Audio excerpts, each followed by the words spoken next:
എല്ലാ അധ്യാപക വിദ്യാർത്ഥി സുഹൃത്തുക്കൾക്കും DLED Kerala learning app conduct ചെയ്യുന്ന കേട്ടറ്റ് മെഗാ മാരത്തോണിലോട്ട് ഹാർദമായ സ്വാഗതം. അപ്പോ ഈ ഒരു ദിവസം ഈ ഒരു സെഷനിലൂടെ നിങ്ങൾക്ക് ലഭിക്കാൻ വേണ്ടി പോകുന്നത് നിങ്ങളുടെ കേട്ടറ്റ് പരീക്ഷയുടെ തയ്യാറെടുപ്പിന് ഏറ്റവും നിർണായകമായ ഒരു ക്ലാസ് ആയിരിക്കും. നിങ്ങൾക്ക് ഏറ്റവും കൂടുതൽ ഇംപ്രൂവ്മെന്റ് നിങ്ങളുടെ പഠനത്തിൽ കൊണ്ടുവരാനും നല്ലൊരു കോൺഫിഡൻസ് ഉയർത്താനും പറ്റുന്ന ക്ലാസ് ആയിരിക്കും ഇന്നത്തെ ഈ ഒരു സെഷൻ എന്ന് പറയുന്നത്. അപ്പോ ഇന്നത്തെ ഈ ഒരു സെഷനിൽ നിങ്ങളോട് പറഞ്ഞ പോലെ സൈക്കോളജി അതുപോലെ മാത്സ് എന്നീ സബ്ജക്റ്റുകളിലുള്ള പ്രീവിയസ് ക്വസ്റ്റ്യൻസും അതിന്റെ ആൻസറും അതിന്റെ കണക്റ്റീവ് ഫാക്റ്റും ആ ഒരു ടോപ്പിക്കിൽ നിന്ന് എന്ത് ചോദിച്ചാലും നിങ്ങൾക്ക് കിട്ടാൻ പ്രാപ്തമാക്കാവുന്ന തരത്തിലുള്ള ഡിസ്കഷനുമായിരിക്കും നിങ്ങൾക്ക് ഈ ഒരു ക്ലാസ്സിലൂടെ കിട്ടുന്നത്. ഇപ്പോ നിങ്ങൾ ഒരു കേട്ടറ്റിന്റെ ഒരു ക്ലാസ്സിൽ നിങ്ങൾ ജോയിൻ ചെയ്യുകയാണെങ്കിൽ നിങ്ങൾക്ക് കിട്ടുന്നത് ഒരു മാർക്കൊക്കെ ആയിരിക്കും ഒരു സെഷനിൽ നിങ്ങൾക്ക് സ്കോർ ചെയ്യാൻ വേണ്ടിയിട്ട് പറ്റുക. ഇപ്പോൾ 1 മണിക്കൂർ നിങ്ങൾ ക്ലാസ് കേട്ടാൽ 1 മാർക്കൊക്കെ നിങ്ങൾക്ക് മാക്സിമം ഒരു ടോപ്പിക്കിൽ നിന്ന് കിട്ടുള്ളൂ. പക്ഷെ ഇന്ന് നിങ്ങൾക്ക് 1 മണിക്കൂർ നിങ്ങൾ ലൈവിൽ തുടരുകയാണെങ്കിൽ 10 മാർക്ക് വരെ നിങ്ങൾക്ക് നേടാൻ വേണ്ടിയിട്ട് പറ്റും എന്നുള്ളത് എനിക്ക് ഉറപ്പ് നൽകാൻ വേണ്ടിയിട്ട് പറ്റും. കാരണം ആ രീതിയിലാണ്, അതായത് ആ ഒരു രീതിയിലാണ് നമ്മൾ ഓരോ ക്വസ്റ്റ്യനെയും നമ്മൾ അപ്രോച്ച് ചെയ്യുന്നത്. അപ്പോ ഈ ഒരു ലൈവിലേക്ക് ജോയിൻ ചെയ്ത എല്ലാവരെയും ഈ ഒരു മെഗാ മാരത്തോണിലോട്ട് ഹാർദമായിട്ട് സ്വാഗതം ചെയ്യുന്നു. അതോടൊപ്പം നിങ്ങളോട് പറയാനുള്ളത്, നിങ്ങളെപ്പോലെ ഈ ഒരു അവസരം കിട്ടാത്ത പല ആളുകളും നിങ്ങളുടെ കൂടെ പഠിക്കുന്ന ആളുകളും നിങ്ങളുടെ കൂടെ പഠിച്ച ആളുകളും എല്ലാം ഉണ്ടായിരിക്കും. ഈ ഒരു കേട്ടറ്റ് പരീക്ഷയ്ക്ക് വേണ്ടി തയ്യാറെടുക്കുന്ന അവർക്ക് വേണ്ടി നിങ്ങൾ ഈ ഒരു ലിങ്ക് ഷെയർ ചെയ്യുകയാണെങ്കിൽ എല്ലാവർക്കും ഈ ഒരു ക്ലാസ് ഉപയോഗപ്പെടുത്താൻ വേണ്ടി പറ്റും. അപ്പൊ നിങ്ങൾ പരമാവധി ഈ ഒരു ക്ലാസ്സിന്റെ ലിങ്ക് നിങ്ങളുടെ കേട്ടറ്റിന് വേണ്ടി തയ്യാറെടുക്കുന്ന സുഹൃത്തുക്കൾക്കെല്ലാം ഷെയർ ചെയ്ത് കൊടുക്കണം എന്നുള്ളത് ഞാൻ തുടക്കത്തിൽ ഒന്ന് അഭ്യർത്ഥിക്കുകയാണ്. അപ്പോ ഏതായാലും ഇനി നമുക്ക് ക്ലാസ്സിലേക്ക് പോവാം. ആദ്യം ഞാൻ പറഞ്ഞ പോലെ ക്വസ്റ്റ്യൻ പേപ്പർ ഡിസ്കഷനും അതിന്റെ കണക്റ്റീവ് ഫാക്റ്റുമാണ് പറയുന്നത്. അതുകൊണ്ട് ഓരോ ചോദ്യം പറയുമ്പോഴും ആ ചോദ്യത്തിനുള്ള ഉത്തരം പറയാനുള്ള അവസരം നിങ്ങൾക്ക് നൽകും. നിങ്ങൾ ഉത്തരം പറഞ്ഞു കഴിഞ്ഞാൽ ഞാൻ അതിന്റെ ശരിയായിട്ടുള്ള ഉത്തരം പറഞ്ഞു തരും. അതിനുശേഷം ആ ചോദ്യവുമായി ബന്ധപ്പെട്ട എല്ലാ കാര്യങ്ങളും നമ്മൾ ഡിസ്കസ് ചെയ്യും.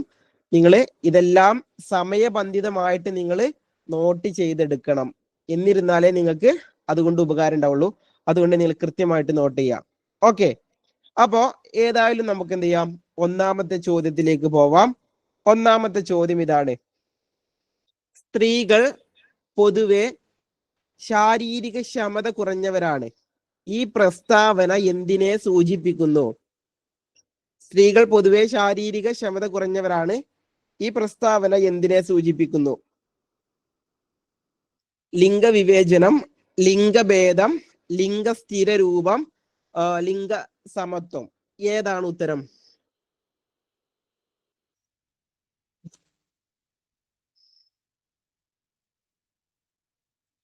യെസ്, എല്ലാ ഉത്തരങ്ങളും കമന്റായി വന്നിട്ടുണ്ട്. അപ്പൊ ഇവിടെ നിന്ന് നമുക്ക് യഥാർത്ഥമായിട്ടുള്ള ശരിയായിട്ടുള്ള ഉത്തരം തിരഞ്ഞെടുക്കാം. സ്ത്രീകൾ പൊതുവെ ശാരീരിക ക്ഷമത കുറഞ്ഞവരാണ്. ഇതെന്താണ് ഇവിടെ പറയുന്നത്? സ്ത്രീകളെ കുറിച്ചുള്ള ഒരു പൊതു കാഴ്ചപ്പാട് രൂപീകരിച്ചെടുക്കുകയാണ്, ആണല്ലോ. ഇതാണ് ഇവിടെ ഉദ്ദേശിച്ചിട്ടുള്ളത്. അപ്പൊ ഇങ്ങനെ ഒരു സ്ത്രീയെ കുറിച്ചോ ഒരു പുരുഷനെ കുറിച്ചോ ഒരു പൊതുവായ കാഴ്ചപ്പാട് ഉണ്ടാക്കി ഒരു ജനറലൈസ്ഡ് വ്യൂ കൊണ്ടുവരികയാണെങ്കിൽ അതിനെയാണ് ലിംഗസ്ഥിര രൂപം എന്ന് പറയുന്നത്, ജെൻഡർ സ്റ്റീരിയോ ടൈപ്പ് എന്ന് പറയുന്നു. ഓപ്ഷൻ സി ആണ് ഉത്തരമായിട്ട് വരുന്നത്. ഓപ്ഷൻ സി ആൻസർ ആയിട്ട് വരുന്നു. എങ്കിൽ നമുക്ക് എന്താണ് ഓരോ കാര്യങ്ങളും, ഓരോ കേട്ടറ്റ് പരീക്ഷയ്ക്കും ഇതിലുള്ള ഓരോ കാര്യങ്ങളും ചോദിച്ചിട്ടുണ്ട്. ലിംഗവിവേചനം ചോദിച്ചിട്ടുണ്ട്, ലിംഗഭേദം, ലിംഗസ്ഥിര രൂപം, ലിംഗസമത്വം എന്താണെന്നൊക്കെ ചോദിച്ചിട്ടുണ്ട്. അതുകൊണ്ട് അവ ഓരോന്നും എന്താണെന്ന് നിങ്ങൾ പഠിച്ചു കഴിഞ്ഞാൽ 1 മാർക്ക് നിങ്ങൾക്ക് ഈ ചോദ്യത്തിൽ നിന്ന് ഉറപ്പിക്കാൻ പറ്റും. കാരണം പിന്നെ ഈ ടോപ്പിക്കിൽ നിന്ന് ചോദിക്കുമ്പോൾ നിങ്ങൾക്ക് എല്ലാം ഉത്തരത്തിലേക്ക് എത്താൻ വേണ്ടിയിട്ട് പറ്റും. അപ്പൊ നമുക്ക് ആദ്യം തന്നെ നമ്മുടെ ഉത്തരമായിട്ടുള്ള ലിംഗസ്ഥിര രൂപം എന്താണെന്ന് നോക്കാം. Gender stereo type. ഞാൻ പറയുമ്പോൾ പെട്ടെന്ന് നിങ്ങൾ നോട്ട് ചെയ്യണം. Gender stereo type. എന്താണ് ജെൻഡർ സ്റ്റീരിയോടൈപ്പ് അഥവാ ലിംഗസ്ഥിരരൂപം? ലിംഗസ്ഥിരരൂപം എന്ന് പറഞ്ഞാൽ ഒരു പുരുഷനെ കുറിച്ചോ ഒരു സ്ത്രീയെ കുറിച്ചോ ഒരു ജനറലൈസ്ഡ് വ്യൂ ഉണ്ടാകുന്നത്, ഒരു ജനറലൈസ്ഡ് വ്യൂ, പൊതുവായിട്ടുള്ള കാഴ്ചപ്പാട് രൂപപ്പെടുത്തുന്നതിനെ ജെൻഡർ സ്റ്റീരിയോടൈപ്പ് എന്ന് പറയും. നിങ്ങൾ ഇവിടെ പഠിക്കേണ്ടത് ഇതിന്റെ ഉദാഹരണമാണ്. ജെൻഡർ സ്റ്റീരിയോടൈപ്പിന്റെ ഉദാഹരണമാണ് നമ്മുടെ ഓപ്ഷനിൽ പറഞ്ഞ പോലെ സ്ത്രീകൾ പൊതുവെ ശാരീരിക ക്ഷമത കുറഞ്ഞവരാണ്, അഥവാ വുമൺ ആർ വീക്ക് എന്ന് പറയും അല്ലെ. അപ്പോ മെയിൽ ആർ പവർ, പുരുഷന്മാർ എന്താണ്? പവർ ആണ്. അതുപോലെ ഫീമെയിൽ ആർ വീക്ക്, സ്ത്രീകള് വീക്കാണ്, ദുർബലരാണ്, ശാരീരിക ക്ഷമത കുറഞ്ഞ ആളുകളാണ് എന്ന് പറയുമ്പോ അതിനെ പറയുന്നതാണ് ജെൻഡർ സ്റ്റീരിയോടൈപ്പ് എന്ന്. ഓക്കെ, ഒരു പൊതുവായിട്ടുള്ള കാഴ്ചപ്പാട്, അതാണ് ജെൻഡർ സ്റ്റീരിയോടൈപ്പ്. ഓക്കെ, ഇനി രണ്ടാമത്തെ ഓപ്ഷൻ ഏതാ? ഒന്നാമത്തെ ഓപ്ഷൻ നോക്കാം. ലിംഗവിവേചനം, ജെൻഡർ ഡിസ്ക്രിമിനേഷൻ. എന്താണ് ലിംഗവിവേചനം? ജെൻഡർ ഡിസ്ക്രിമിനേഷൻ എന്ന് പറഞ്ഞാൽ നിങ്ങൾ നോട്ട് ചെയ്യുക, ഞാൻ പറയുമ്പോൾ നിങ്ങൾ നോട്ട് ചെയ്യുക, വളരെ പ്രധാനപ്പെട്ടതാണ്. ജെൻഡർ ഡിസ്ക്രിമിനേഷൻ എന്ന് പറഞ്ഞാൽ ഒരു പുരുഷനും ഒരു സ്ത്രീക്കും ഈക്വാലിറ്റി ഇല്ലാത്തത്, അതാണ് ജെൻഡർ ഡിസ്ക്രിമിനേഷൻ. ഓക്കെ, ആണിനും പെണ്ണിനും ഇടയിൽ അസമത്വം, അതാണ് ജെൻഡർ ഡിസ്ക്രിമിനേഷൻ. ആണിനും പെണ്ണിനും ഇടയിലുള്ള അസമത്വം. ഓക്കെ, അത് പല മേഖലയിലാവാം. ആണിനും പെണ്ണിനും ഇടയിൽ അസമത്വം ഉണ്ടെങ്കിൽ അതിനെ ജെൻഡർ ഡിസ്ക്രിമിനേഷൻ എന്ന് പറയുന്നു. ഉദാഹരണമായിട്ട് തൊഴിലിന്റെ അടിസ്ഥാനത്തിൽ ഡിസ്ക്രിമിനേഷൻ കാണാറുണ്ട്, ശമ്പളത്തിന്റെ കാര്യത്തിൽ ഡിസ്ക്രിമിനേഷൻ കാണാറുണ്ട്. ഇങ്ങനെ പല കാര്യങ്ങൾ എടുത്തു നോക്കിയാൽ പുരുഷനും സ്ത്രീക്കും തുല്യ അവകാശങ്ങൾ കിട്ടാറില്ല, തുല്യ ഈക്വാലിറ്റി കിട്ടാറില്ല. ഇങ്ങനെ ഈക്വാലിറ്റി ഇല്ലാത്ത അവസ്ഥ, ഇനീക്വാലിറ്റിയെയാണ് ജെൻഡർ ഡിസ്ക്രിമിനേഷൻ എന്ന് പറയുന്നത്, അഥവാ ലിംഗവിവേചനം എന്ന് പറയുന്നു. ഇനി അടുത്തതോ, അടുത്ത ഓപ്ഷനാണ് ജെൻഡർ റോൾ. ജെൻഡർ റോൾ അഥവാ ലിംഗഭേദം. എന്താണ് ജെൻഡർ റോൾ, ലിംഗഭേദം? ജെൻഡർ റോൾ എന്ന് പറഞ്ഞാൽ ഒരു ആണും പെണ്ണും എങ്ങനെ നടക്കണം, എങ്ങനെ പെരുമാറണം, എങ്ങനെ വസ്ത്രം ധരിക്കണം, ഇതിനെ കുറിച്ചൊക്കെ ഒരു ധാരണ ഉണ്ടായിരിക്കുക. ഒരു സ്ത്രീ ആവുമ്പോൾ ആ സ്ത്രീക്ക് സമൂഹത്തിലെ റോൾ അതുണ്ട്, അത് സ്ത്രീ ചെയ്യുന്നു. പുരുഷന്റെ റോള് ചെയ്യുന്നു. ശമ്പളം വാങ്ങുന്നത് പുരുഷനാണ്, എന്നാൽ കുടുംബത്തെ നോക്കുന്നത് സ്ത്രീയാണ്. ഇങ്ങനെ ഒരു കാഴ്ചപ്പാടാക്കുകയാണ്, അതിനെയാണ് ജെൻഡർ റോൾ എന്ന് പറയുന്നത്, അഥവാ ലിംഗഭേദം എന്ന് പറയുന്നത്. ശമ്പളം വാങ്ങേണ്ടത് പുരുഷനാണ്, അതുപോലെ കുടുംബത്തെയും മക്കളെയും നോക്കേണ്ടത് കുട്ടികളാണ് എന്ന് പറയുകയാണെങ്കിൽ അതാണ് ജെൻഡർ റോൾ.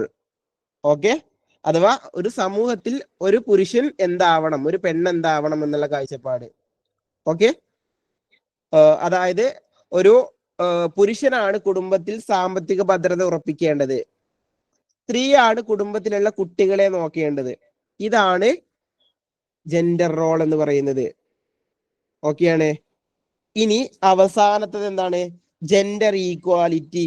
ജെൻഡർ ഈക്വാലിറ്റി എന്താണ്? ജെൻഡർ ഈക്വാലിറ്റി, ജെൻഡർ ഈക്വാലിറ്റി അഥവാ ലിംഗസമത്വം എന്ന് പറഞ്ഞാൽ ആണിനും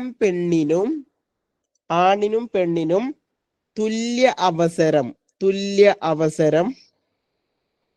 ഈ അവസരങ്ങൾ എന്തിലൊക്കെ ആവാം?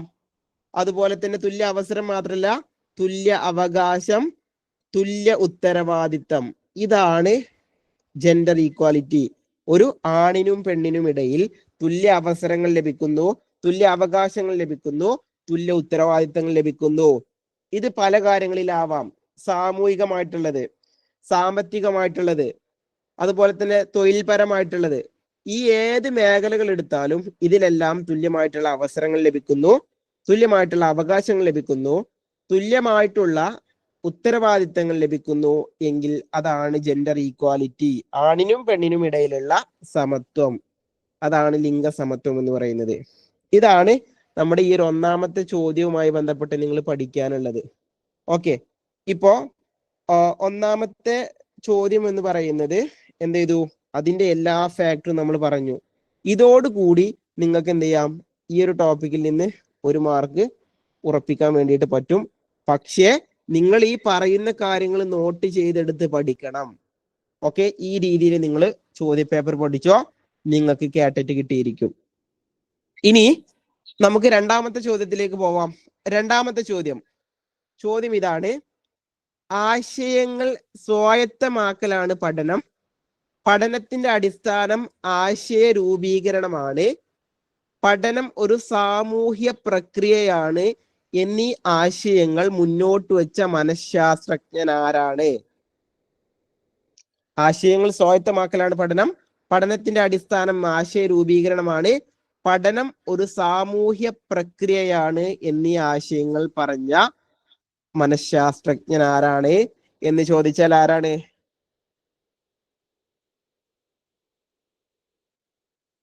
യെസ്, ഏതാണ്? യെസ്, ഓപ്ഷൻ ഡി ആണ് ഉത്തരമായിട്ട് വരുന്നത്. ജെറോം എസ് ബ്രൂണർ ആണ് പറഞ്ഞത്. ഓക്കെ, നിങ്ങൾ നോട്ട് ചെയ്യുക. ജെറോം എസ് ബ്രൂണർ ആണ് പറഞ്ഞത് ആശയങ്ങൾ സ്വായത്തമാക്കലാണ് പഠനം. പഠനത്തിന്റെ അടിസ്ഥാനം ആശയ രൂപീകരണമാണ്. പഠനം ഒരു സാമൂഹ്യ പ്രക്രിയയാണ് എന്ന് പറഞ്ഞത് ജെറോം എസ് ബ്രൂണർ ആണ്. ഇതൊരു ഡെഫിനീഷൻ ആണ്. അതുകൊണ്ട് നിങ്ങൾ എന്ത് ചെയ്യുക, ഇത് ഇങ്ങനെ തന്നെ നിങ്ങൾ പഠിച്ചു വെക്കുക. ഇതിൽ നിങ്ങൾ മാറ്റങ്ങളൊന്നും വരുത്തണ്ട. ഇത് ഇതുപോലെ എന്ത് ചെയ്യുക, സ്ക്രീൻഷോട്ട് എടുത്തോ, എന്നിട്ട് നിങ്ങൾ പഠിക്കുക. ഓക്കെ, നമുക്ക് ഇനി അടുത്ത ചോദ്യത്തിലേക്ക് പോവാം. നമുക്ക് പരമാവധി ചോദ്യങ്ങൾ ഇന്നത്തെ ഈ ഒരു ക്ലാസ്സിൽ ഡിസ്കസ് ചെയ്യണം. അതുകൊണ്ട് എല്ലാവരും ആ രീതിയിൽ തന്നെ നിങ്ങൾ ഫോളോ ചെയ്യാം. അടുത്ത ചോദ്യം, മൂന്നാമത്തെ ചോദ്യം: എറിക് എച്ച് എറിക്സണിന്റെ അഭിപ്രായത്തിൽ 3 വയസ്സ് മുതൽ 6 വയസ്സ് വരെയുള്ള കുട്ടി ഏത് പ്രതിസന്ധിയിലൂടെയാണ് കടന്നു പോകുന്നത്? എറിക് എച്ച് എറിക്സന്റെ അടിസ്ഥാനത്തിൽ 3 മുതൽ 6 വയസ്സ് വരെയുള്ള കുട്ടി ഏത് പ്രതിസന്ധിയിലൂടെയാണ് കടന്നു പോകുന്നത്?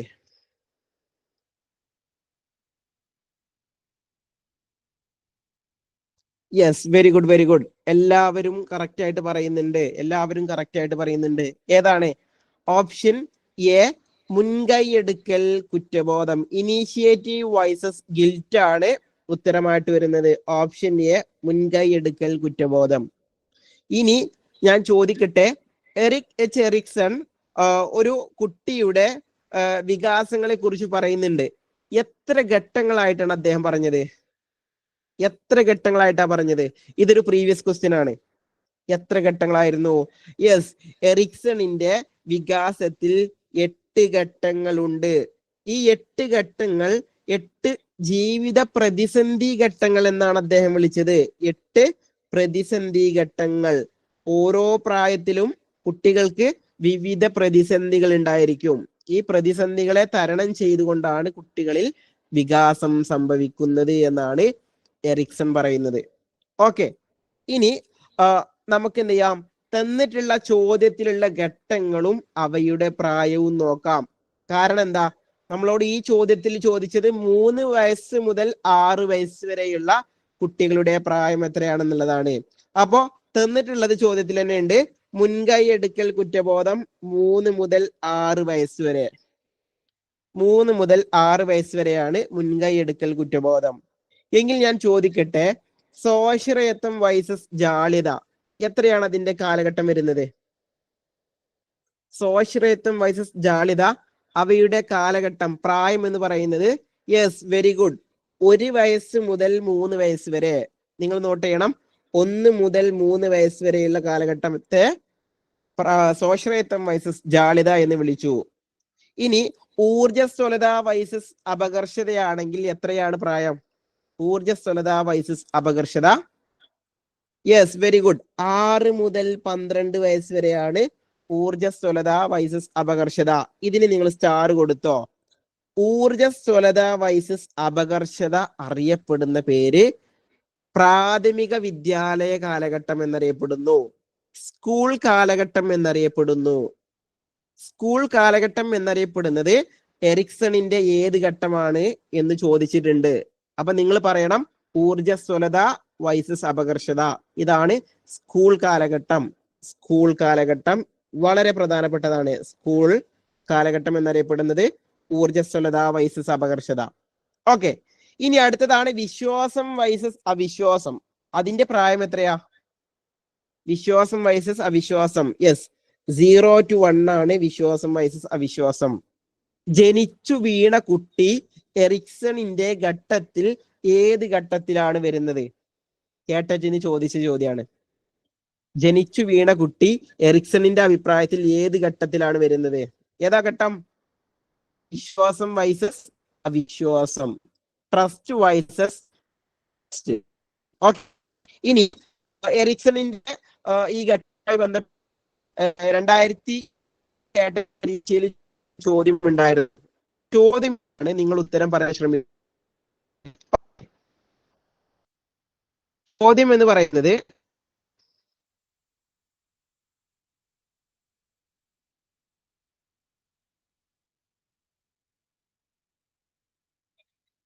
ഓക്കെ, ഇപ്പോൾ ആണല്ലോ, ഇപ്പോൾ ക്ലിയർ ആണോ?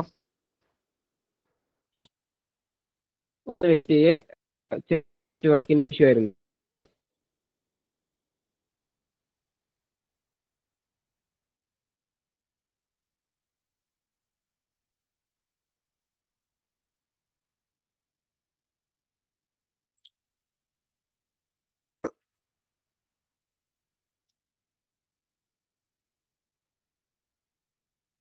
ഓക്കെ, ഇപ്പോൾ കേൾക്കാമോ? കേൾക്കാനും കാണാനും പറ്റുന്നുണ്ടോ? Yes, okay. അപ്പോ നമ്മുടെ എറിക്സണിന്റെ ഘട്ടത്തിൽ ചോദിച്ച ചോദ്യം ഇതായിരുന്നു. 2020 കാറ്ററ്റ് പരീക്ഷയ്ക്ക് ചോദിച്ച ചോദ്യമാണ്. നിങ്ങൾ ഉത്തരം പറയണം. ചോദ്യം ഇതാണ്: എറിക്സണിന്റെ അഭിപ്രായത്തിൽ പ്രീ സ്കൂൾ കാലഘട്ടം എന്നറിയപ്പെടുന്നത് ഏത്? പ്രീ സ്കൂൾ കാലഘട്ടം.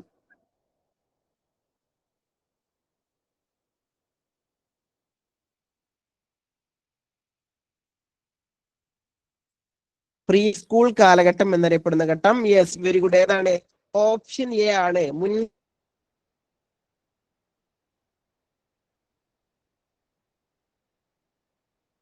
സ്കൂളിന് മുൻപുള്ള കാലഘട്ടം, അതാണ് പ്രീ സ്കൂൾ കാലഘട്ടം ആണല്ലോ. അപ്പൊ പ്രീ സ്കൂൾ കാലഘട്ടം 3 വയസ്സ് മുതൽ 6 വയസ്സ് വരെ കുട്ടി വിദ്യാലയത്തിൽ പോകുന്നില്ല. അപ്പൊ ഓപ്ഷൻ എ ആണ് ഉത്തരമായിട്ട് വരുന്നത്. ഓക്കെ, പ്രീ സ്കൂൾ കാലഘട്ടം ഓപ്ഷൻ എ. ഇത്രയും കാര്യങ്ങൾ നിങ്ങൾ എന്ത് ചെയ്യുക? എറിക്സണിന്റെ ഘട്ടങ്ങളുമായിട്ട് നിങ്ങൾ പഠിക്കണം. ക്ലിയർ ആണോ? പറയുന്ന കാര്യങ്ങൾ മനസ്സിലാവുന്നുണ്ടോ?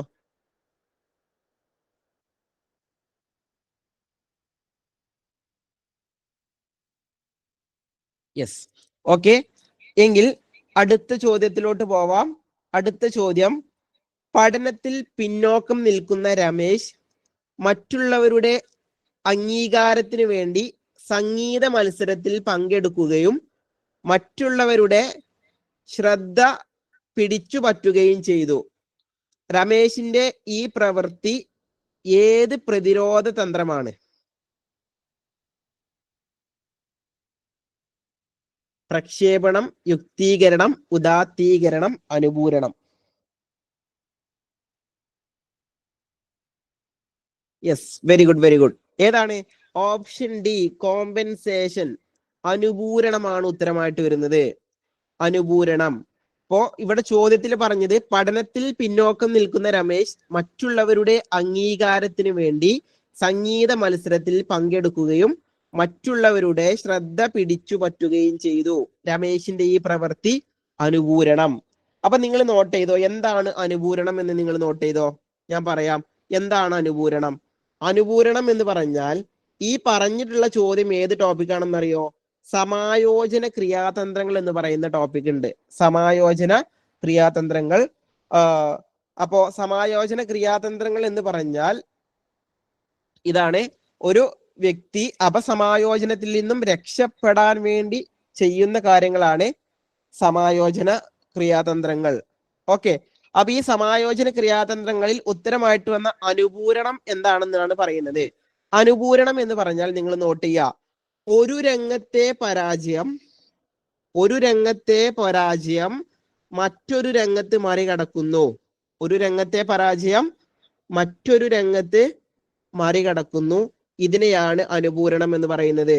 അപ്പോ ഉദാഹരണമായിട്ട് പഠിക്കാൻ പിന്നോക്കം നിൽക്കുന്ന കുട്ടി സ്പോർട്സിൽ നന്നായിട്ട് പ്രവർത്തിക്കുന്നു. പഠിക്കാൻ പിന്നോക്കം നിൽക്കുന്ന കുട്ടി ആർട്സിൽ നന്നായിട്ട് പെർഫോം ചെയ്യുന്നു. അങ്ങനെ കുട്ടി സ്കൂളിൽ ഒരു സ്വീകാര്യത നേടിയെടുക്കുന്നു. ഇതിനെയാണ് അനുപൂരണം എന്ന് പറയുന്നത്. ഓക്കെ, ഇനി അടുത്തതോ ഓപ്ഷൻ എ പ്രക്ഷേപണം എന്താണെന്ന് നോക്കാം. പ്രക്ഷേപണം നോട്ട് ചെയ്തോ. പ്രക്ഷേപണം എന്ന് പറഞ്ഞാൽ എന്താണെന്ന് വെച്ചാൽ തന്റെ കുറ്റം, പ്രക്ഷേപണം എന്ന് പറഞ്ഞാൽ തന്റെ കുറ്റം മറ്റുള്ളവരിൽ ആരോപിക്കൽ.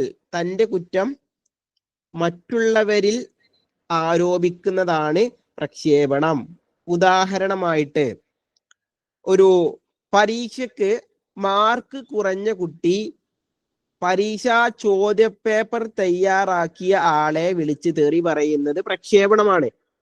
പരീക്ഷാ പേപ്പറിനെ കുറ്റം പറയുകയാണെങ്കിൽ അതും പ്രക്ഷേപണമാണ്.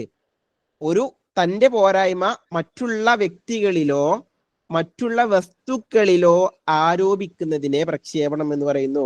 ചോദ്യപേപ്പർ ഇട്ട ആളെ കുറ്റം പറയുന്നു, അല്ലെങ്കിൽ ചോദ്യപേപ്പറിനെ കുറ്റം പറയുന്നു. ഇത് പ്രക്ഷേപണം. ഇനി ക്ലാസ്സിലേക്ക് നേരം വൈകി വന്ന കുട്ടി ബസ് ലേറ്റ് ആയതുകൊണ്ടാണെന്ന് പറയുന്നു. ബസ് ലേറ്റ് ആയി, അല്ലെങ്കിൽ റോഡിൽ ബ്ലോക്ക് ആണെന്ന് പറയുന്നു. ഇത് പ്രക്ഷേപണം. മറ്റുള്ളവരിൽ ആരോപിക്കുക, ഇതാണ് പ്രക്ഷേപണം. ക്ലിയർ ആണല്ലോ? ഉദാഹരണം നിങ്ങൾ മനസ്സിലാക്കണം. ഉദാഹരണങ്ങൾക്കാണ് പ്രാധാന്യമുള്ളത്. ഇനി അടുത്തതാണ് യുക്തീകരണം. യുക്തീകരണം എന്ന് പറഞ്ഞാൽ പ്രക്ഷേപണം പോലെ തന്നെയാണ്, എന്നിരുന്നാൽ വ്യത്യാസമുണ്ട്. എന്താണ് യുക്തീകരണം എന്ന് പറയുമ്പോൾ? തന്റെ കുറ്റം അല്ലെങ്കിൽ തന്റെ പരാജയം തെറ്റായ കാരണങ്ങൾ നികത്തി ന്യായീകരിക്കുന്നത്. തന്റെ പരാജയം തെറ്റായ കാരണങ്ങൾ നികത്തി ന്യായീകരിക്കുന്നതിനെ യുക്തീകരണം എന്ന് പറയുന്നു. ഓക്കെ, ഉദാഹരണം പറയാം. പരീക്ഷയ്ക്ക് മാർക്ക് കുറഞ്ഞ കുട്ടി എനിക്ക് പനി ആയതുകൊണ്ട് പഠിക്കാൻ പറ്റിയില്ല എന്ന് പറയുന്നു. ഇത് യുക്തീകരണം. പരീക്ഷയ്ക്ക് മാർക്ക് കുറഞ്ഞ കുട്ടി ആയിരുന്നു എന്ന് പറയുന്നത് യുക്തീകരണം.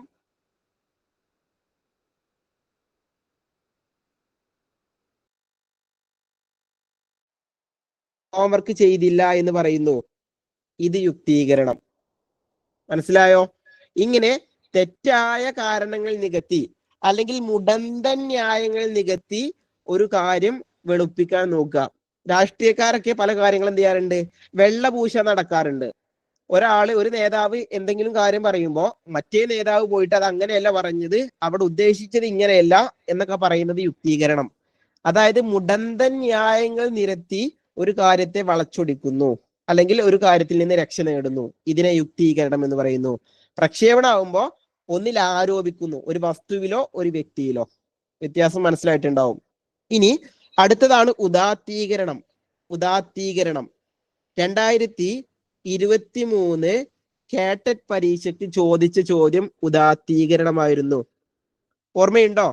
2023 പരീക്ഷ എഴുതിയ ആളുകളുണ്ട് ഇതില്? 2023 കാറ്ററ്റ് എഴുതിയ ആളുകളുണ്ടോ?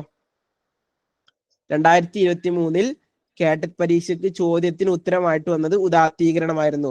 ഉദാത്തീകരണം എന്ന് പറഞ്ഞാൽ എന്താണെന്ന് വെച്ചാൽ നിങ്ങൾ മനസ്സിലാക്കിക്കോ.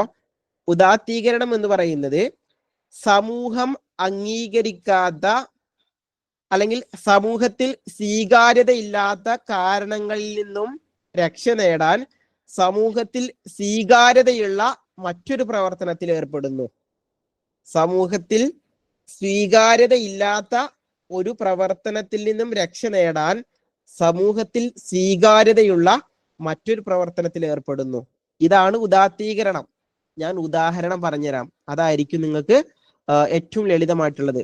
ഉദാഹരണം എന്ന് പറയുമ്പോൾ നിങ്ങൾ മനസ്സിലാക്കുക, 2023 പരീക്ഷയ്ക്ക് ചോദിച്ച ചോദ്യം ഇതായിരുന്നു: ദേഷ്യക്കാരനായ ഒരു വ്യക്തി പട്ടാളത്തിൽ ചേരുന്നു. ഇത് ഏത് തരം സമായോജന തന്ത്രമാണ്? ഇതാണ് ഉദാത്തീകരണം. ദേഷ്യക്കാരൻ എന്ന് പറയുന്നവന്റെ ദേഷ്യം സമൂഹത്തിൽ സ്വീകാര്യത ഇല്ലാത്തൊരു കാര്യമാണ്. എന്നാൽ അദ്ദേഹം പട്ടാളത്തിൽ ചേരുമ്പോൾ അദ്ദേഹത്തിന്റെ ദേഷ്യം പ്രകടിപ്പിക്കാനുള്ള അവസരങ്ങളെല്ലാം ലഭിക്കും. അവിടെ പോയിട്ട് ഹിന്ദിയിൽ 4 തെറി പറഞ്ഞാലും ആരും ഒന്നും പറയില്ല. അതെന്താണ്? ഉദാത്തീകരണമാണ്. അതുപോലെ എപ്പോഴും ചോദിക്കുന്ന ഒരു ചോദ്യമുണ്ട്, മക്കളില്ലാത്ത ദമ്പതികൾ അനാഥാലയത്തിൽ പോയി ഭക്ഷണം കൊടുക്കുന്നത് ഏത് തരം സമായോജന തന്ത്രമാണ്? ഉദാത്തീകരണം. ഓക്കെ, ഇതാണ് ഉദാത്തീകരണം. അതിന്റെ ഡെഫിനീഷൻ എന്ന് പറയുന്നത് സമൂഹത്തിൽ സ്വീകാര്യമല്ലാത്ത കാര്യങ്ങളിൽ നിന്നും രക്ഷ നേടാൻ സമൂഹം സ്വീകാര്യമായ പ്രവർത്തനങ്ങളിൽ ഏർപ്പെടുന്നു. സമൂഹത്തിൽ സ്വീകാര്യമല്ലാത്ത കാര്യങ്ങളിൽ നിന്ന് രക്ഷ നേടാൻ സമൂഹം സ്വീകാര്യമായ കാര്യങ്ങളിൽ പ്രവർത്തിക്കുന്നു, അതിൽ ഇൻവോൾവ് ചെയ്യുന്നു. ഇതാണ് ഉദാത്തീകരണം. ദേഷ്യക്കാരനായ വ്യക്തി പട്ടാളത്തിൽ ചേരുന്നു. ദേഷ്യം സമൂഹം സ്വീകാര്യമായ കാര്യമല്ല, പക്ഷെ പട്ടാളത്തിൽ പോയിട്ട് ചൂടായാല് സമൂഹത്തില് സ്വീകാര്യമായ കാര്യമാണ്. ഇതാണ് ചോദിച്ചത്. ഇത് പല ആളുകൾക്കും കിട്ടിയിട്ടുണ്ടായിരുന്നില്ല, ഈ ഉദാത്തീകരണം എന്നുള്ള ആൻസർ. അതുകൊണ്ട് നിങ്ങൾ എന്ത് ചെയ്തോ, പഠിച്ചു വെച്ചോ. ഇനി നിങ്ങൾക്ക് ഈ ഒരു ടോപ്പിക്കിൽ നിന്ന് മാർക്ക് കിട്ടണം. ഓക്കെ ആണോ? പറഞ്ഞ കാര്യം ക്ലിയർ ആണോ?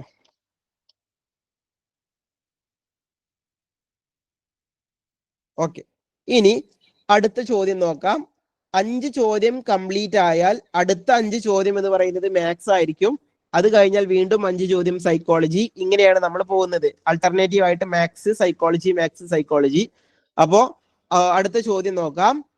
താഴെ കൊടുത്തവയിൽ പഠന വൈകല്യത്തിന് കാരണമായതിൽ പെടാത്തതേത്?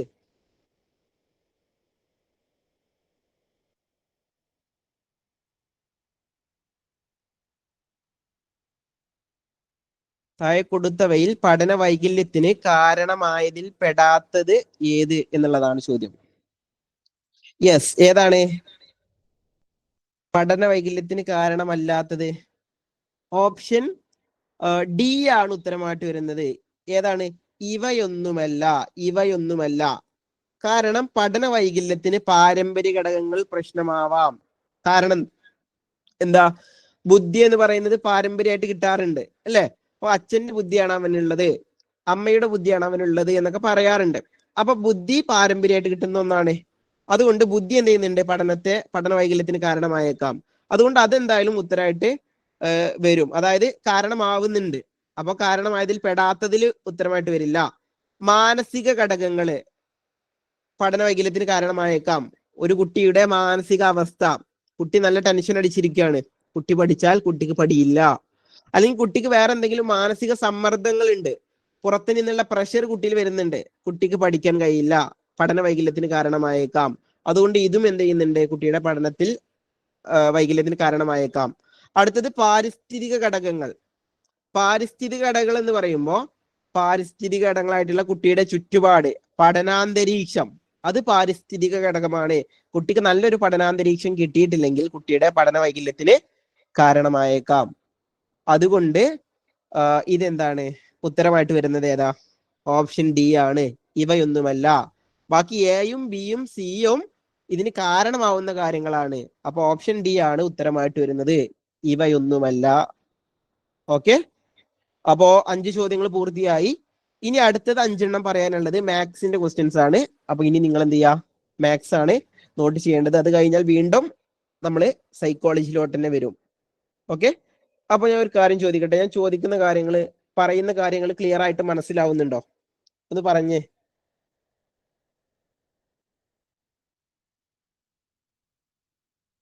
യെസ്, മനസ്സിലാവുന്നുണ്ട്. ഓക്കെ, അപ്പോ നിങ്ങൾക്കറിയാം ഇനി എത്ര ദിവസങ്ങളാണ് പരീക്ഷയ്ക്കുള്ളത്? ഇനി എത്ര പരീക്ഷകളാണ് കേട്ടറ്റ് പരീക്ഷയ്ക്കുള്ളത്? ഇനി 18-നാണ് എക്സാം വരുന്നത്. ഇന്ന് 15-ാം തീയതിയായി. ഇനി നമ്മുടെ മുൻപിലുള്ളത് ഒരു 30-34 ദിവസങ്ങളാണ്. നിങ്ങളുടെ മുൻപിലുള്ള സമയം എന്ന് പറയുന്നത്. അതുകൊണ്ട് ആ സമയത്തിൽ ഇനി നിങ്ങൾ ഒരു അമാന്തവും കാണിക്കാൻ പാടില്ല. കൃത്യമായിട്ട് ഓരോ സമയവും ഓരോ ദിവസവും നിങ്ങൾ കൃത്യമായിട്ട് ഉപയോഗപ്പെടുത്തണം.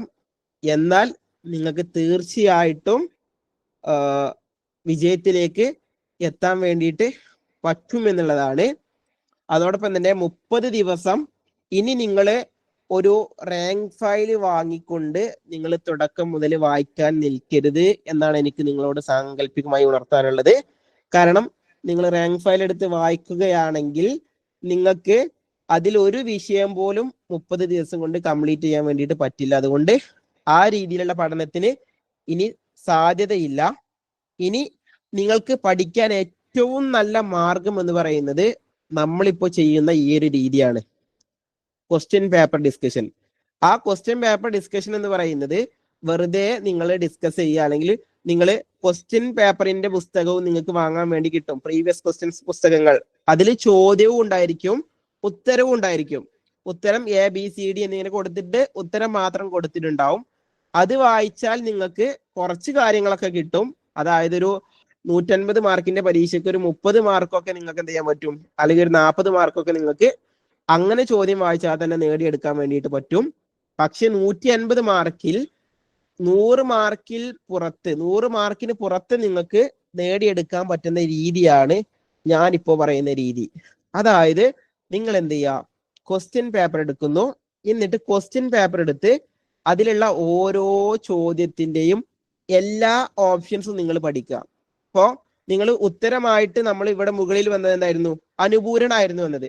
അപ്പൊ അനുപൂരണം മാത്രം നിങ്ങൾ പഠിക്കാതെ എന്താണ് അനുപൂരണം, പിന്നെ അതിന്റെ കൂടെ വന്ന 3 ഓപ്ഷൻ, എന്താണ് പ്രക്ഷേപണം, എന്താണ് യുക്തീകരണം, എന്താണ് ഉദാത്തീകരണം, ഇങ്ങനെ നിങ്ങൾ പഠിക്കുകയാണെങ്കിൽ നിങ്ങൾക്ക് പിന്നീട് അവിടെ നിന്ന് ഒരു മാർക്കും മിസ്സാവില്ല. കാരണം ഇതേ സാധനം തന്നെയാണ് നമ്മളെ സിലബസിലുള്ളത്. അപ്പൊ സിലബസിലുള്ള കാര്യം നിങ്ങൾക്ക് ഇതുപോലെ വരുമ്പോൾ നിങ്ങൾ ഈ രീതിയിൽ ക്വസ്റ്റ്യൻ പേപ്പർ ഡിസ്കസ് ചെയ്ത് പഠിക്കുകയാണെങ്കിൽ, അല്ലെങ്കിൽ ഇതുപോലെ ക്വസ്റ്റ്യൻ പേപ്പറിനെ നിങ്ങൾ അനാലിസിസ് ചെയ്യുകയാണെങ്കിൽ പിന്നീട് നിങ്ങൾക്ക് എന്ത് ചെയ്യാൻ പറ്റും, ഒരു മാസം കൊണ്ട് നിങ്ങൾ ഓരോ ദിവസവും ഓരോ സബ്ജക്ട് ക്വസ്റ്റ്യൻ പേപ്പർ നിങ്ങൾ എടുത്താൽ മതി. ഒരു ദിവസം ഒരു 30 ചോദ്യം എടുത്ത് ആ 30 ചോദ്യം നിങ്ങൾ ഇതുപോലെ നിങ്ങൾ പ്രാക്ടീസ് ചെയ്താൽ നിങ്ങൾക്ക് 100-ലധികം മാർക്കോട് കൂടി നിങ്ങൾക്ക് സ്കോർ ചെയ്ത് വിജയിക്കാൻ വേണ്ടിയിട്ട് പറ്റും. ഞാൻ വെറുതെ പറയുകയല്ല, എൻ്റെ അനുഭവം കൊണ്ട് ഞാൻ പറയുകയാണ്. അപ്പോൾ വെറുതെ ചോദ്യവും ഉത്തരം പഠിക്കാതെ ചോദ്യവുമായി ബന്ധപ്പെട്ടിട്ടുള്ള കാര്യങ്ങൾ പഠിക്കുക. കാരണം മറ്റൊരു കാര്യം എന്ന് പറയുന്നത്, കേട്ടറ്റിന്റെ പ്രീവിയസ് ക്വസ്റ്റ്യൻ പേപ്പറുകൾ നമ്മൾ പരിശോധിക്കുമ്പോൾ ഇനി 2024 ജൂൺ മാസത്തിൽ ഒരു കേട്ടറ്റ് പരീക്ഷ നടന്നിട്ടുണ്ടായിരുന്നു. അതിനുശേഷം ഇപ്പൊ 2025 ജനുവരി 18 അടുത്ത പരീക്ഷ. അതിനു മുൻപ് 2023 ഡിസംബർ 28 ഒരു കേട്ടറ്റ് പരീക്ഷ നടന്നു. ഇങ്ങനെ ഓരോ വർഷവും 2 പരീക്ഷകൾ നടക്കുന്നു. ഈ ചോദ്യങ്ങൾ നോക്കുമ്പോൾ നമുക്ക് മനസ്സിലാവുന്ന കാര്യം, കഴിഞ്ഞ പരീക്ഷക്ക് അല്ലെങ്കിൽ കഴിഞ്ഞ ഒരു 4-5 പരീക്ഷകളിൽ ചോദിച്ച ക്വസ്റ്റ്യൻ പേപ്പറുകളുടെ ഓപ്ഷനിലുള്ള ഉത്തരമല്ലാത്ത ബാക്കി 3 ഓപ്ഷൻസ് ഉണ്ടാവുമല്ലോ, ആ ഓപ്ഷൻസ് ആണ് അടുത്ത പരീക്ഷയുടെ ഉത്തരമായിട്ട് വരുന്നത്. അഥവാ ഈ ചോദ്യ പേപ്പറിൽ നിങ്ങൾക്ക് ഉത്തരമായിട്ട് വരുന്നത് അനുപൂരണമാണെങ്കിൽ അടുത്ത വർഷം ചോദിക്കുന്നത് ഉദാത്തീകരണമായിരിക്കും. അത് കഴിഞ്ഞാൽ ചോദിക്കുന്നത് യുക്തീകരണമായിരിക്കാം, പ്രക്ഷേപണമായിരിക്കാം. മനസ്സിലായല്ലോ? അതാണ് പ്രീവിയസ് ക്വസ്റ്റ്യൻസിന്റെ പ്രാധാന്യം എന്ന് പറയുന്നത്. നമ്മളൊക്കെ സിലബസ് എന്ത് ചെയ്യും, കൃത്യമായിട്ട് മനസ്സിലാക്കി സിലബസ് മനസ്സിലാക്കി പഠിക്കും. അത് തീർച്ചയായിട്ടും ചെയ്യേണ്ട കാര്യം തന്നെയാണ്. പക്ഷെ അത് മാത്രം ചെയ്തത് കൊണ്ട് കംപ്ലീറ്റ് ആയില്ല. ക്വസ്റ്റ്യൻ പേപ്പറിനെ നിങ്ങൾ മനസ്സിലാക്കിയിട്ട് പ്രാക്ടീസ് ചെയ്യണം. അപ്പൊ നിങ്ങൾക്ക് നല്ല ഇമ്പ്രൂവ്മെന്റ് ഉണ്ടാക്കാൻ പറ്റും. ഞാൻ ഈ എടുത്ത 5 ചോദ്യങ്ങൾ, ഇപ്പൊ 5 ചോദ്യങ്ങൾ പറഞ്ഞു. ഈ 5 ചോദ്യങ്ങളിൽ നിന്നും നിങ്ങൾക്ക് 5 ഉത്തരങ്ങളല്ല കിട്ടിയിട്ടുള്ളത്. ആ 5 ചോദ്യവുമായി ബന്ധപ്പെട്ട പല തവണ കേട്ടറ്റ് പരീക്ഷയ്ക്ക് ചോദിച്ച പല ഉത്തരങ്ങളും നിങ്ങൾക്ക് കിട്ടി. ഇങ്ങനെ നിങ്ങൾ ക്വസ്റ്റ്യൻ പേപ്പറിനെ നിങ്ങൾ എന്ത് ചെയ്യുക, അപ്രോച്ച് ചെയ്യുക. അപ്പോൾ ഇനിയുള്ള ഒരു മാസം 32-33 ദിവസങ്ങൾ നിങ്ങൾ ഈ രീതിയിൽ പഠിക്കുന്നതായിരിക്കും ഏറ്റവും നല്ലത്. അപ്പോൾ അതിനു വേണ്ടിയിട്ട് നമ്മുടെ DLED കേരള ലേണിംഗ് ആപ്പിന്റെ ഏറ്റവും മികച്ച ക്രാഷ് കോഴ്സ് നമ്മൾ ഈ ആഴ്ച മുതൽ നമ്മൾ ആരംഭിക്കുകയാണ്. ഈ ഒരു ആഴ്ച മുതൽ നമ്മൾ ക്രാഷ് കോഴ്സ് ആരംഭിക്കുകയാണ്. നമ്മുടെ ഈ ഒരു ബാച്ചിന്റെ ക്രാഷ് കോഴ്സ് എന്ന് പറയുന്നത് നിങ്ങൾ മനസ്സിലാക്കുക, ഈ ഒരു ക്രാഷ് കോഴ്സിൽ എല്ലാവരും ക്രാഷ് കോഴ്സ് എന്ന് പറഞ്ഞ് കൊടുക്കുന്ന കാര്യം നിങ്ങൾ എവിടെ പോയി അന്വേഷിച്ചാലും ക്രാഷ് കോഴ്സിൽ കിട്ടുക സിലബസ് ഓറിയന്റഡ് ആയിട്ടുള്ള ക്ലാസ്സുകളായിരിക്കും. അവിടെ ചെയ്യുന്ന കാര്യം എന്ന് പറയുന്നത് നിങ്ങൾ മനസ്സിലാക്കിക്കോ, ഒരു 3 മാസം കൊണ്ട് എടുക്കേണ്ട ടോപ്പിക്ക് 1 മാസം കൊണ്ട് പഠിപ്പിച്ചു തീർക്കും. മനസ്സിലായോ? 3 മാസം കൊണ്ട് എടുക്കേണ്ട ടോപ്പിക്ക് 1 മാസം കൊണ്ട് പഠിപ്പിച്ചു തീർക്കും. അഥവാ ഒരു ദിവസം 1 മണിക്കൂർ പഠിക്കേണ്ടത് ഒരു ദിവസം 3 മണിക്കൂർ കണ്ടന്റ് നൽകുന്നു. അത് പഠിക്കാൻ നമുക്ക് 3 മണിക്കൂർ തികയാത്ത അവസ്ഥയും വരും. അതായത് നമ്മൾ എത്ര പഠിച്ചാലും 3 മാസം കൊണ്ട് പഠിക്കാനുള്ളത് 1 മാസം കൊണ്ട് പഠിക്കുക എന്നുള്ളത് ശ്രമകരമായിട്ടുള്ള കാര്യമാണ്. ഇതാണ് എല്ലാവരും ചെയ്യുന്ന കാര്യം. ഇനി ഇതല്ലെങ്കിൽ ക്രാഷ് കോഴ്സ് എന്ന് പറഞ്ഞ് എല്ലാവരും ചെയ്യുന്ന കാര്യം എന്ന് പറയുന്നത് ഈ കേട്ടറ്റിന്റെ എല്ലാ സിലബസും ചെയ്യുന്ന കാര്യം, സിലബസ് മുഴുവൻ കാര്യങ്ങളും റെക്കോർഡായിട്ട് കൊടുക്കുന്നു. എന്നിട്ട് ഒരു ദിവസം 4ഉം 5ഉം ക്ലാസ്സുകൾ വീതം കുട്ടികളോട് കാണാൻ വേണ്ടിയിട്ട് പറയുന്നു. ഈ 4ഉം 5ഉം ക്ലാസ് കാണാനുള്ള സമയം എന്തായാലും അധ്യാപക വിദ്യാർത്ഥികളെ സംബന്ധിച്ചിടത്തോളം നിങ്ങളുടെ മുൻപിൽ ഉണ്ടായിരിക്കില്ല എന്നുള്ളത് സത്യമാണ്. നിങ്ങൾക്ക് തന്നെ നിങ്ങളുടെ അവസ്ഥ മനസ്സിലാവും. 1 മണിക്കൂർ ക്ലാസ് കാണാൻ തന്നെ നമ്മൾ കഷ്ടപ്പെടുകയാണ്. അപ്പോ ഈ സാഹചര്യത്തിൽ നിങ്ങൾക്ക് പഠിക്കാനുള്ള ഏറ്റവും നല്ല അവസരം നമ്മുടെ ഈ ഒരു ക്രാഷ് കോഴ്സിലൂടെ നമ്മൾ പ്രൊവൈഡ് ചെയ്യുന്നുണ്ട്. അപ്പോൾ നമ്മുടെ ഈ ഒരു ക്രാഷ് ബാച്ചിന്റെ പ്രത്യേകത എന്ന് പറയുന്നത്, നിങ്ങൾക്ക് ഈ ഒരു ബാച്ചിൽ നിങ്ങൾക്ക് ലഭിക്കാൻ വേണ്ടിയിട്ട് പോകുന്നത് ഓരോ ദിവസവും നമ്മൾ ഇതുവരെ ഡിസ്കസ് ചെയ്ത 5 ചോദ്യങ്ങൾ ഉണ്ടല്ലോ, നമ്മൾ ഇനിയും ഒരുപാട് ചോദ്യങ്ങൾ ഇന്നത്തെ ഈ ഒരു ക്ലാസ്സിൽ നമ്മൾ ഡിസ്കസ് ചെയ്യും. ഇന്നത്തെ ഈ ഒരു ക്ലാസ്സിൽ നമ്മൾ ഇനിയും ചോദ്യങ്ങൾ ഡിസ്കസ് ചെയ്യും. ഇതുപോലെ ഈ 5 ചോദ്യങ്ങൾ ഡിസ്കസ് ചെയ്യാൻ നമുക്ക് അരമണിക്കൂർ എടുത്തു. ഇതുപോലെ എല്ലാ ദിവസവും 30 ചോദ്യങ്ങൾ ഡിസ്കസ് ചെയ്യും. ആ 30 ചോദ്യങ്ങളും ഈ ഒരു രീതിയിൽ, അഥവാ ഒരു സബ്ജക്റ്റിൽ 30 ചോദ്യങ്ങളാണ് കേട്ടറ്റ് പരീക്ഷയ്ക്ക് ഉണ്ടായിരിക്കുക. അങ്ങനെ എല്ലാ ദിവസവും 30 ചോദ്യങ്ങൾ, അതിന്റെ എല്ലാ കണക്റ്റീവ് ഫാക്റ്റുകളും അതുമായി ബന്ധപ്പെട്ട എല്ലാ വസ്തുതകളും ഡിസ്കസ് ചെയ്യുന്ന 30 ക്ലാസ്സുകളായിരിക്കും ഞങ്ങൾക്ക് ഈ ഒരു ക്രാഷ് കോഴ്സിലൂടെ നമ്മൾ പ്രൊവൈഡ് ചെയ്യുന്നത്. അപ്പോൾ നിങ്ങൾക്ക് 900 ചോദ്യങ്ങൾ നിങ്ങൾക്ക് ചോദ്യമായിട്ട് കിട്ടും. പക്ഷേ 900 ചോദ്യത്തിൽ നിങ്ങൾക്ക് ഉത്തരമായിട്ട് ലഭിക്കുന്നത് 9000 ഉത്തരമായിരിക്കും, 9000 ഉത്തരമായിരിക്കും. കാരണം ഒരു ചോദ്യത്തിൽ നിന്ന് തന്നെ ഒരു 8ഓ 10ഓ ഉത്തരങ്ങൾ പ്രീവിയസ് ആയിട്ട് ചോദിച്ചത് നമ്മൾ കണക്ട് ചെയ്ത് പറഞ്ഞു തരും. അതുകൊണ്ട് നിങ്ങൾക്ക് പിന്നെ നിങ്ങൾ ഇങ്ങനെ 30 സെറ്റ് ക്വസ്റ്റ്യൻ പേപ്പറുകൾ നിങ്ങൾ ഈ ഒരു ക്രാഷ് കോഴ്സിലൂടെ നിങ്ങൾ പ്രാക്ടീസ് ചെയ്തു. ഈ 30 സെറ്റ് ക്വസ്റ്റ്യൻ പേപ്പറുകൾ നിങ്ങൾ പ്രാക്ടീസ് ചെയ്യുകയാണെങ്കിൽ നിങ്ങൾക്ക് പിന്നെ ആ 30 സെറ്റ് ക്വസ്റ്റ്യൻ പേപ്പർ കൊണ്ട് തന്നെ നിങ്ങൾക്ക് വിജയത്തിലേക്ക് എത്താൻ വേണ്ടിയിട്ട് പറ്റുമെന്നുള്ളതാണ്. ഓക്കെ, ഇത് ഞാൻ വെറുതെ പറയുന്നതല്ല. കാരണം നമ്മൾ കഴിഞ്ഞ 2 തവണയായിട്ട് ബാച്ചുകളിൽ നമ്മൾ ഈ ഒരു ക്രാഷ് കോഴ്സ് കണ്ടക്ട് ചെയ്തു. ഈ ക്രാഷ് കോഴ്സ് കണ്ടക്ട് ചെയ്ത് അതിൽ നമ്മുടെ വിദ്യാർത്ഥികളെല്ലാം 100% സാറ്റിസ്ഫൈഡ് ആയി. അവര് ഏറ്റവും കൂടുതൽ നമ്മളോട് എടുത്തു പറഞ്ഞ വിജയത്തിലേക്ക് എത്താൻ വേണ്ടി പറഞ്ഞ കാര്യം എന്ന് പറയുന്നത് ക്രാഷ് കോഴ്സ് ആയിരുന്നു. ഈ ഒരു മാസം എല്ലാ ദിവസവും ഓരോ സെറ്റ് ക്വസ്റ്റ്യൻ പേപ്പർ ഡിസ്കസ് ചെയ്ത് അതിന്റെ കണക്റ്റീവ് ഫാക്ട് കൂടെ പറയുമ്പോൾ നിങ്ങൾക്ക് അതിന്റെ അപ്പുറത്ത് നിന്നൊന്നും പഠിക്കാൻ ബാക്കി ഉണ്ടാവില്ല. ഇത്രയും എഫക്റ്റീവ് ആയിട്ടുള്ള ക്ലാസ് ആണ് നിങ്ങൾക്ക് കിട്ടുന്നത്. അതിൽ ഏറ്റവും പ്രധാനമായിട്ട് നമ്മുടെ റിസൾട്ട് നോക്കിയാൽ തന്നെ നിങ്ങൾക്ക് ആ ഒരു കാര്യം മനസ്സിലാക്കാൻ വേണ്ടിയിട്ട് പറ്റും. അപ്പോൾ നമ്മുടെ പ്രീവിയസ് റിസൾട്ട് നോക്കുകയാണെങ്കിൽ കഴിഞ്ഞ 2 ബാച്ചുകളിലായിട്ട് 400-ലധികം കുട്ടികൾക്ക് നമ്മുടെ ഈ ഒരു ബാച്ചിൽ നിന്നും കേട്ടറ്റ് ക്വാളിഫൈ ചെയ്യാൻ വേണ്ടിയിട്ട് പറ്റിയിട്ടുണ്ട്. അതിൽ തന്നെ 130 മാർക്കിന് മുകളിൽ മാർക്ക് സ്കോർ ചെയ്തുകൊണ്ടും വിജയത്തിലേക്ക് എത്താൻ വേണ്ടി പറ്റിയിട്ടുണ്ട്. സൈക്കോളജി, മാത്സ് മാത്രമല്ല എല്ലാ സബ്ജക്റ്റും, psychology, maths, Malayalam, English, EVS എല്ലാ സബ്ജക്റ്റും നിങ്ങൾക്ക് എന്ത് ചെയ്യും, ഇതുപോലെ ക്വസ്റ്റ്യൻ പേപ്പർ ഡിസ്കഷൻ ഉണ്ടായിരിക്കും. അപ്പോ നമ്മുടെ ഈ ഒരു ക്രാഷ് കോഴ്സിന്റെ ഫീ എന്ന് പറയുന്നത് നിങ്ങൾ മനസ്സിലാക്കുക. ക്രാഷ് കോഴ്സിന്റെ ഫീ എന്ന് പറയുന്നത് 1000 രൂപ മാത്രമാണ്. ഈ ഒരു 1000 രൂപക്ക് നിങ്ങൾക്ക് ഈ ഒരു ക്രാഷ് കോഴ്സിലേക്ക് ജോയിൻ ചെയ്യാൻ വേണ്ടിയിട്ട് പറ്റും. 1000 രൂപ മാത്രമാണ് നമ്മുടെ ക്രാഷ് കോഴ്സിന്റെ ഫീ എന്ന് പറയുന്നത്. അപ്പോൾ ഇതുപോലെ ഓരോ ദിവസവും ഞാൻ പറഞ്ഞു, ഓരോ സെറ്റ് ക്വസ്റ്റ്യൻ പേപ്പർ പ്ലസ് അതിന്റെ കണക്റ്റീവ് ഫാക്റ്റുകൾ, അതുമായി ബന്ധപ്പെട്ട എല്ലാ കാര്യങ്ങളും. അതിന് പുറമെ ഇത് 30 ക്ലാസ്സുകൾ നിങ്ങൾക്ക് കേട്ടറ്റ് പരീക്ഷ വരെ ഉണ്ടായിരിക്കും. അങ്ങനെ 30 ക്ലാസ്സുകൾ, 30 സെഷൻസ് ആണ് നിങ്ങൾക്ക് ലഭിക്കാൻ വേണ്ടി പോകുന്നത്. തീർച്ചയായിട്ടും നിങ്ങൾക്ക് ഈ ഒരു ബാച്ച് എന്ന് പറയുന്നത് 100% വേർതിയായിരിക്കും. അതെനിക്ക് ഗ്യാരണ്ടി നൽകാൻ വേണ്ടിയിട്ട് പറ്റും. പിന്നെ ഞാൻ ആരെയും നിർബന്ധിക്കുന്നില്ല. നിങ്ങൾക്ക് ഓക്കെ ആണെങ്കിൽ, അതുപോലെ നമ്മുടെ ബാച്ചിൽ അഡ്മിഷൻ എടുത്ത കുട്ടികളോട് നിങ്ങൾ റിവ്യൂ ചോദിക്കുകയാണെങ്കിൽ നിങ്ങൾക്ക് എന്ത് ചെയ്യാൻ പറ്റും, കാര്യങ്ങളൊക്കെ മനസ്സിലാക്കാൻ വേണ്ടി പറ്റും. നമ്മൾ വെറുതെ ഓരോ വാഗ്ദാനങ്ങൾ കൊടുത്ത് പറ്റിക്കുന്നതല്ല. നമ്മൾ എന്താണോ നമ്മൾ പറയുന്നത് അത് നമ്മൾ കൊടുക്കുന്നുണ്ട്.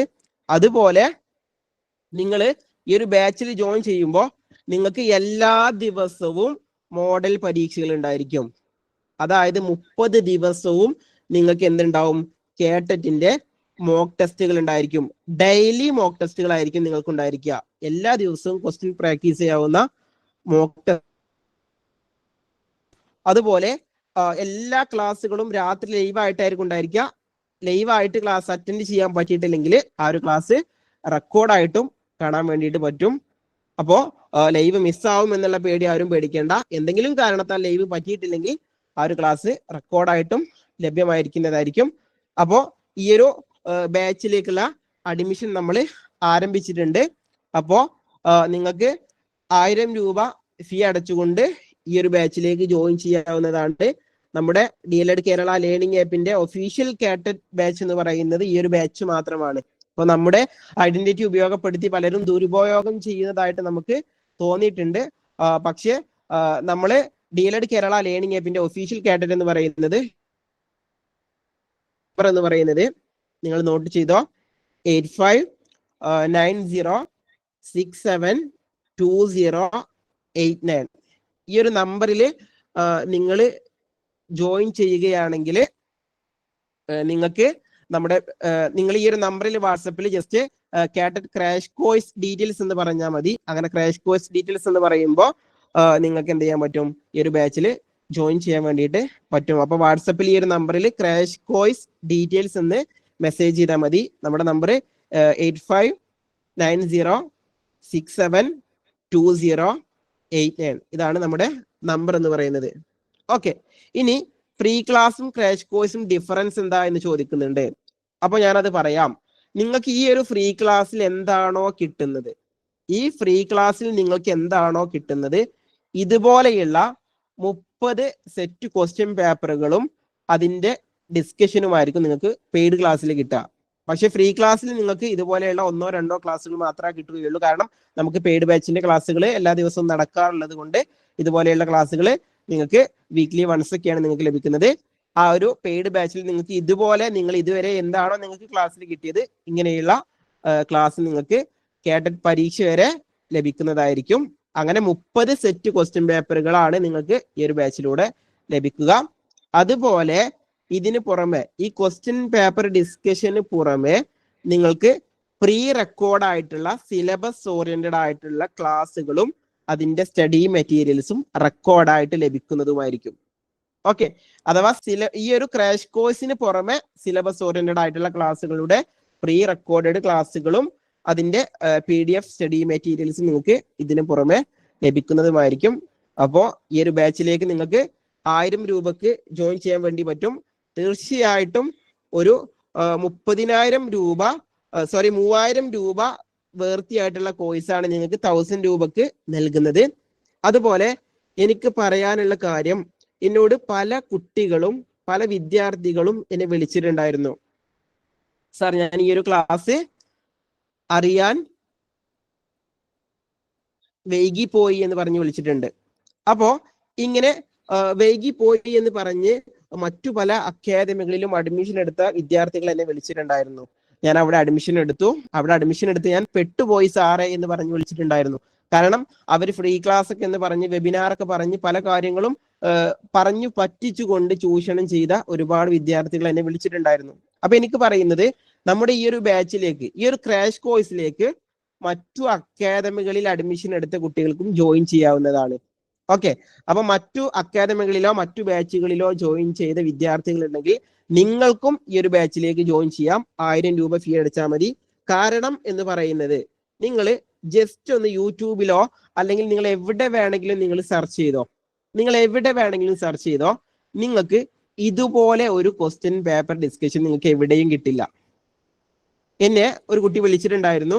ആ അക്കാദമിയുടെ പേര് ഞാൻ പറയുന്നില്ല. അവർ പറഞ്ഞ കാര്യം എന്താണെന്ന് വെച്ചാൽ, ഇതേ ക്വസ്റ്റ്യൻ തന്നെയാണ് അവരും ഡിസ്കസ് ചെയ്യുന്നത്. പക്ഷെ അവർ പറയുന്നത് എന്താ, ഇപ്പൊ ഒരു ചോദ്യം എടുത്തു, പഠനത്തിൽ പിന്നോക്കം നിൽക്കുന്ന കുട്ടി സംഗീതത്തിൽ നന്നായിട്ട് മത്സരിക്കുന്നു, ഇതിന്റെ പ്രതിരോധ തന്ത്രം ഏത് എന്ന് ചോദിക്കും. അപ്പൊ ഉത്തരം പറയുന്നത് എന്ത് ചെയ്യും, അനുപൂരണം എന്ന് പറയും. എന്നിട്ട് അടുത്ത ചോദ്യം വായിക്കും. ഇതാണ് എല്ലാവരും ക്വസ്റ്റ്യൻ പേപ്പർ ഡിസ്കഷനിൽ ചെയ്യുന്നത്. എന്നാൽ DLED കേരള ലേണിംഗ് ആപ്പ് ചെയ്യുന്നത് അനുപൂരണം എന്ന് ഉത്തരം പറയുന്നു, എന്നിട്ട് എന്താണ് അനുപൂരണം എന്ന് നോക്കുന്നു. അതിന് പുറമെ ഓരോ ചോദ്യങ്ങളും എന്തൊക്കെയാണ് എന്നുള്ളത് നമ്മൾ ഡിസ്കസ് ചെയ്യും. മനസ്സിലായോ? അപ്പൊ നിങ്ങൾ എവിടെ വേണമെങ്കിലും നോക്കിക്കോ. നിങ്ങൾക്ക് ഇതുപോലെ ഇത്രയും കണക്റ്റീവ് ഫാക്റ്റുകൾ പറയുന്ന ഇത്രയും കോണ്ടന്റ് പ്രീവിയസ് ക്വസ്റ്റ്യൻസ് നൽകുന്ന ഒരു ക്ലാസ് നിങ്ങൾക്ക് കിട്ടാൻ വേണ്ടി പോകുന്നില്ല. നിങ്ങൾ എവിടെ സെർച്ച് ചെയ്താലും കിട്ടില്ല. നിങ്ങൾ യൂട്യൂബിൽ വേണമെങ്കിൽ സെർച്ച് ചെയ്തോ, കേട്ടറ്റ് പ്രീവിയസ് ക്വസ്റ്റ്യൻ പേപ്പർ ഡിസ്കഷൻ, നിങ്ങൾക്ക് കിട്ടില്ല. ഇതുപോലെ ഡിസ്കസ് ചെയ്യുന്ന ക്ലാസ് DLED കേരള ലേണിംഗ് ആപ്പിന്റെ മാത്രം പ്രത്യേകതയാണ്. അപ്പൊ നിങ്ങൾക്ക് 1000 രൂപ അടച്ചുകൊണ്ട് ഈ ഒരു ബാച്ചിൽ ജോയിൻ ചെയ്യാം. നിങ്ങൾ മറ്റു അക്കാദമിയിൽ അഡ്മിഷൻ എടുത്ത ആളുകൾക്കും ജോയിൻ ചെയ്യാവുന്നതാണ്. നമ്മുടെ നമ്പർ 8590672089. ഈ ഒരു നമ്പറിൽ നിങ്ങൾ വാട്സപ്പിൽ ക്രാഷ് കോഴ്സ് എന്ന് പറഞ്ഞ് മെസ്സേജ് ചെയ്താൽ മതി. ഓക്കെ, അപ്പോ നമുക്ക് എന്ത് ചെയ്യാം, അടുത്ത ചോദ്യത്തിലേക്ക് പോവാം. Okay, ready?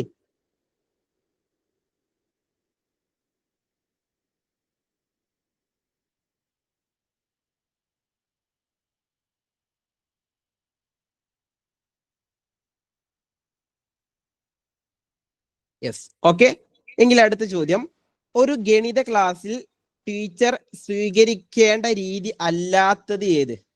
മാത്സിലെ ചോദ്യമാണ്. ഒരു ഗണിത ക്ലാസ്സിൽ ടീച്ചർ സ്വീകരിക്കേണ്ട രീതി അല്ലാത്തത് ഏത്?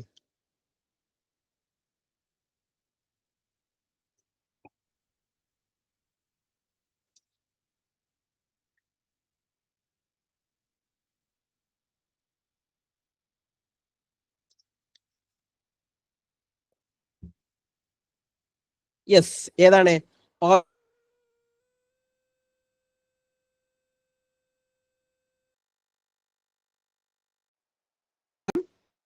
ടീച്ചർ സ്വയം നിർദ്ധാരണം ചെയ്തു കൊടുക്കുന്നു. ഒരിക്കലും ചെയ്യാൻ പാടില്ല. അധ്യാപകർ ഒരിക്കലും എല്ലാ പ്രശ്നങ്ങളും ടീച്ചർ എന്ത് ചെയ്യാൻ പാടില്ല, സ്വയം നിർദ്ധാരിക്കാൻ പാടില്ലാത്ത രീതി. അതാണ് ഉത്തരമായിട്ട് വരുന്നത്. ഇനി ബാക്കിയുള്ള ഓപ്ഷൻസ് ഒന്ന് നമുക്ക് കടന്നു പോവാം. ഒരു ഗണിത ക്ലാസ്സിൽ അധ്യാപകൻ ചിന്തോദ്ദീപക ചോദ്യങ്ങൾ നൽകണം. ചിന്തോദ്ദീപക ചോദ്യങ്ങൾ അഥവാ കുട്ടികളെ ചിന്തിപ്പിക്കാനുള്ള, അവരുടെ തോട്ട് പ്രോസസ്സ് വർക്ക് ചെയ്യാനുള്ള ചോദ്യങ്ങൾ അധ്യാപകൻ കൊടുക്കണം. ഓക്കെ, പ്രശ്നങ്ങളുടെ ഉത്തരത്തിൽ എത്തിച്ചേരുവാൻ കുട്ടികളെ സഹായിക്കുന്നത് അധ്യാപകൻ ഒരു സഹപഠി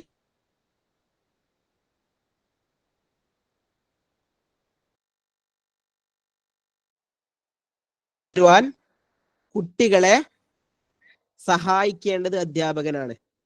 ഓക്കെ, അതുപോലെ പ്രശ്നങ്ങൾ ഗ്രൂപ്പിൽ ചർച്ച ചെയ്യുവാൻ അവസരം കൊടുക്കണം. ഇതൊക്കെയാണ് അധ്യാപകൻ സ്വീകരിക്കേണ്ടത്. പ്രശ്നങ്ങൾ നിർദ്ധാരണം ചെയ്തു കൊടുക്കുക എന്നുള്ളത് അധ്യാപകൻ ചെയ്യാൻ പാടില്ലാത്ത കാര്യമാണ്. ഓക്കെ, എങ്കിൽ നമുക്ക് അടുത്ത ചോദ്യത്തിലേക്ക് പോവാം. അടുത്ത ചോദ്യം, ഒരു കച്ചവടക്കാരൻ വാങ്ങിയ പുസ്തകം 540 രൂപക്ക് വിറ്റാൽ എത്ര ശതമാനം ലാഭം കിട്ടി? എത്ര ശതമാനം ലാഭം കിട്ടും? ഒരു കച്ചവടക്കാരൻ 450 രൂപക്ക് വാങ്ങിയ പുസ്തകം 540 രൂപക്ക് വിറ്റാൽ എത്ര ശതമാനം ലാഭം കിട്ടും?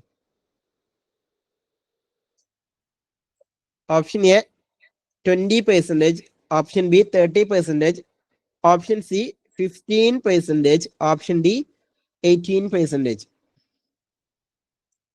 ഏത് ടോപ്പിക്കിൽ നിന്നാണ് ചോദ്യം എന്നറിയാമോ?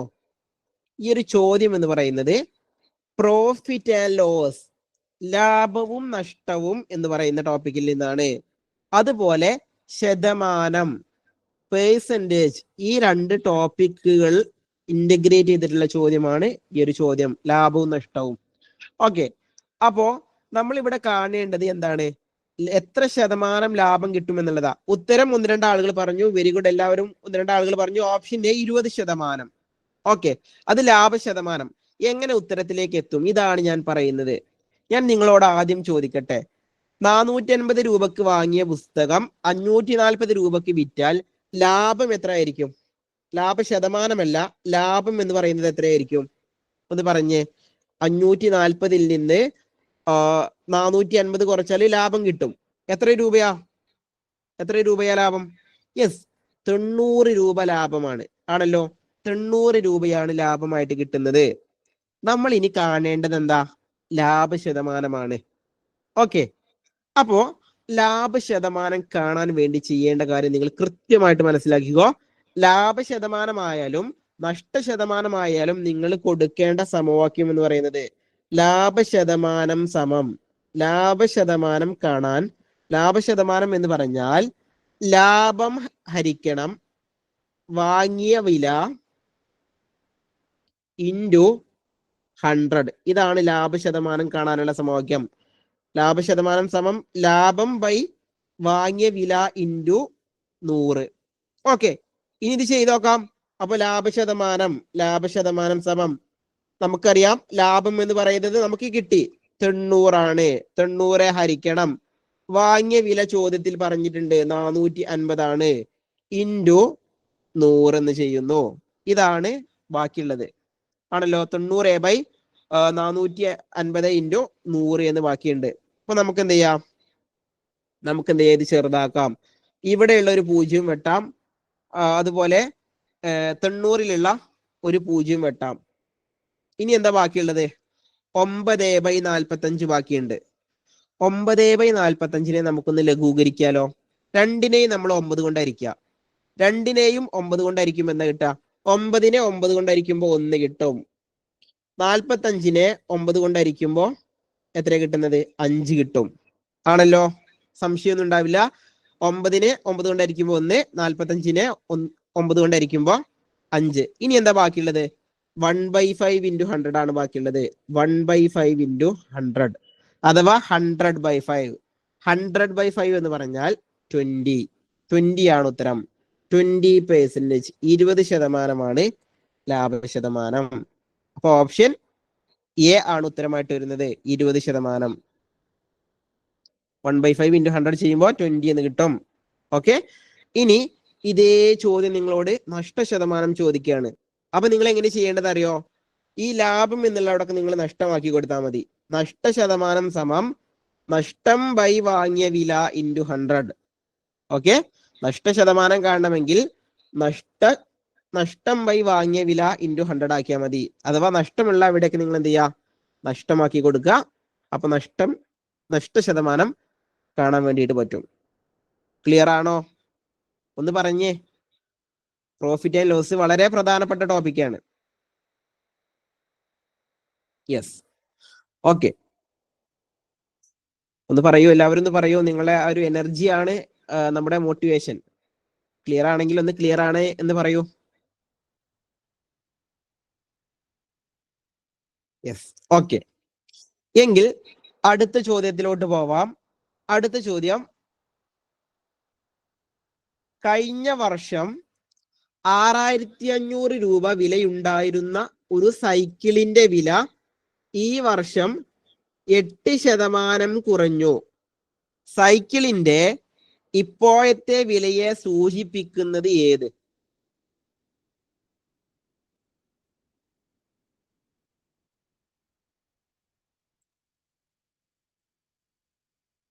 കഴിഞ്ഞ വർഷം 6500 രൂപ വിലയുണ്ടായിരുന്ന ഒരു സൈക്കിളിന്റെ വില ഈ വർഷം 8% കുറഞ്ഞു. സൈക്കിളിന്റെ ഇപ്പോഴത്തെ വിലയെ സൂചിപ്പിക്കുന്നത് ഏത്?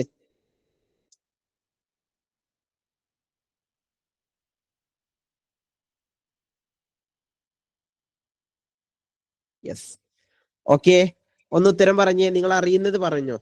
ഇത് ചെയ്ത് നോക്കേണ്ട ആവശ്യമൊന്നുമില്ല, നിങ്ങൾക്ക് അറിയുന്നത് പറയാം. ഇത് ചെയ്ത് നോക്കാതെ തന്നെ നമുക്ക് എന്ത് ചെയ്യാം? ഉത്തരത്തിലേക്ക് എത്താം. നിങ്ങൾ അറിയുന്നത് കമന്റ് ചെയ്തോ. കേട്ടറ്റ് പരീക്ഷ നെഗറ്റീവ് മാർക്ക് ഇല്ലാത്ത പരീക്ഷയാണ്. അതുകൊണ്ട് നിങ്ങൾ അറ്റൻഡ് ചെയ്യാൻ മടിക്കേണ്ട, കമന്റ് ചെയ്യാൻ മടിക്കേണ്ട. നിങ്ങൾക്ക് തോന്നിയ ഉത്തരം നിങ്ങൾ കമന്റ് ചെയ്തോ. ഓക്കെ, ഏതാണ് ഉത്തരം? നമുക്ക് നോക്കാം. ഓപ്ഷൻ സി ആണ് ഉത്തരമായിട്ട് വരുന്നത്. എന്തുകൊണ്ട് ഓപ്ഷൻ സി ആയി? അതാണ് ഞാൻ പറയുന്നത്. നിങ്ങൾ നോക്കിക്കോ. കഴിഞ്ഞ വർഷം 6500 രൂപ വിലയുണ്ടായിരുന്ന ഒരു സൈക്കിളിന്റെ വില ഈ വർഷം 8% കുറഞ്ഞു. എങ്കിൽ ഇപ്പോൾ സൈക്കിളിന്റെ വില ആകെ എത്ര ശതമാനമായിരിക്കും? 6500 രൂപ എന്ന് പറയുന്നത് 100% വിലയാണ്. 6500 രൂപ എന്ന് പറയുന്നത് സൈക്കിളിന്റെ 100% വിലയാണ്. അഥവാ അതിന്റെ ടോട്ടൽ വിലയാണ്. അതിൽ നിന്ന് 8% കുറഞ്ഞു. എങ്കിൽ ഇപ്പോൾ എത്ര ശതമാനമാണ് അതിന്റെ വില? യെസ്, 100 - 8 ചെയ്താൽ മതി. 100% നിന്ന് 8% കുറയുമ്പോൾ സൈക്കിളിന്റെ ഇപ്പോഴത്തെ വില എന്ന് പറയുന്നത് 92%. ഓക്കെ, അഥവാ 6500ന്റെ 92% ഇപ്പോഴത്തെ വില. 6500ന്റെ 92%. ഇനി ഞാൻ ചോദിക്കട്ടെ, എന്താണ് ശതമാനം? ശതമാനം എന്ന് പറഞ്ഞാൽ എന്താ? പേഴ്സൻറ്റേജ് എന്ന് പറഞ്ഞാൽ എന്താ അറിയോ? ശതമാനം എന്ന് പറഞ്ഞാൽ 100ൽ എത്രയുണ്ട് എന്ന് നോക്കുന്നതാണ് ശതമാനം. 100ൽ എത്ര എന്ന് നോക്കുന്നതിനെയാണ് ശതമാനം. 100ൽ എത്ര എന്ന് നോക്കുന്നു. അപ്പൊ 92% എന്ന് പറഞ്ഞാൽ എത്രയായിരിക്കും? 92% എന്ന് പറയുമ്പോ 100ൽ 92 ആയിരിക്കും.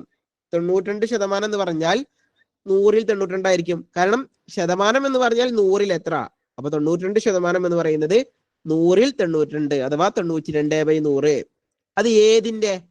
സൈക്കിളിന്റെ 100% വിലയുടെ 92%. സൈക്കിളിന്റെ വില എത്രയാണ്? സൈക്കിളിന്റെ വില എന്ന് പറയുന്നത് 6500 ആണ്. അപ്പൊ നിങ്ങൾ കാണേണ്ടത് എന്താ? 6500ന്റെ 92% നിങ്ങൾ കാണേണ്ടത്. അതാണ് നമ്മുടെ ഉത്തരമായിട്ട് വരിക.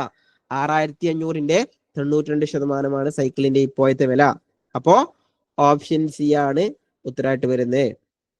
ഇങ്ങനെ ഒന്നും ചിന്തിക്കേണ്ട ആവശ്യമില്ല. അപ്പോ 100% വിലയാണ് സാധനത്തിന് ഉണ്ടായിരിക്കുക.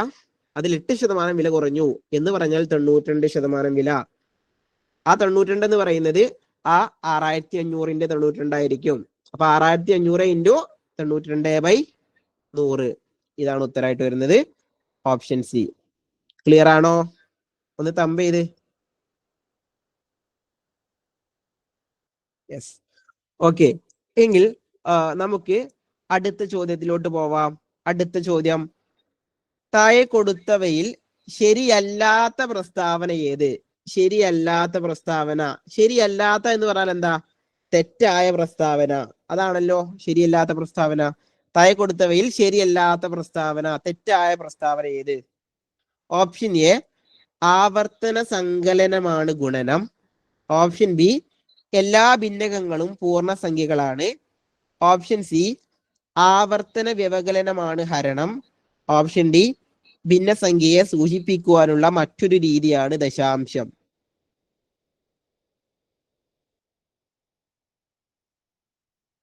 Yes, okay. അപ്പോ ഇതില് കമന്റ് ചെയ്യാൻ പേടിയുള്ള ആളുകൾ ഉണ്ടാവും. എന്താണ് ഭിന്നകം, എന്താണ് പൂർണ്ണസംഖ്യ എന്ന് അറിയാത്ത ആളുകൾ ഉണ്ടാവും. അപ്പോ ഇത് നിങ്ങൾ ഓപ്ഷൻ ബി തെറ്റാണ് എന്നൊന്നും അറിയണ്ട. അല്ലെങ്കിൽ തന്നെ നിങ്ങൾക്ക് ഉത്തരത്തിലേക്ക് എത്താം. ആവർത്തന സങ്കലനമാണ് ഗുണനം. അത് ശരിയാണല്ലോ, ശരിയാണ്. ആവർത്തിച്ച് റിപ്പീറ്റ് ചെയ്ത് സങ്കലനം ആഡ് ചെയ്യുന്നതിന് പകരമാണ് എന്ത് ചെയ്യുന്നത്? ഗുണിക്കുന്നത്. ഇനി ആവർത്തന വ്യവകലനമാണ് ഹരണം, അല്ലെ? Repeated subtraction is division. ശരിയാണ്. അടുത്തത് ഭിന്നസംഖ്യയെ സൂചിപ്പിക്കുവാനുള്ള മറ്റൊരു രീതിയാണ് ദശാംശം. Decimal numbers are another form of representing the fractions. അതും ശരിയാണ്. ഉദാഹരണമായിട്ട് പറയുകയാണെങ്കിൽ ഇപ്പൊ നമ്മള് 1/2 എന്ന് എടുത്താൽ നമുക്ക് ഒരു ഫ്രാക്ഷൻ ആണ്. ഇതിന്റെ ഡെസിമൽ ഫോം ഏതാ? 0.5 ആണ്.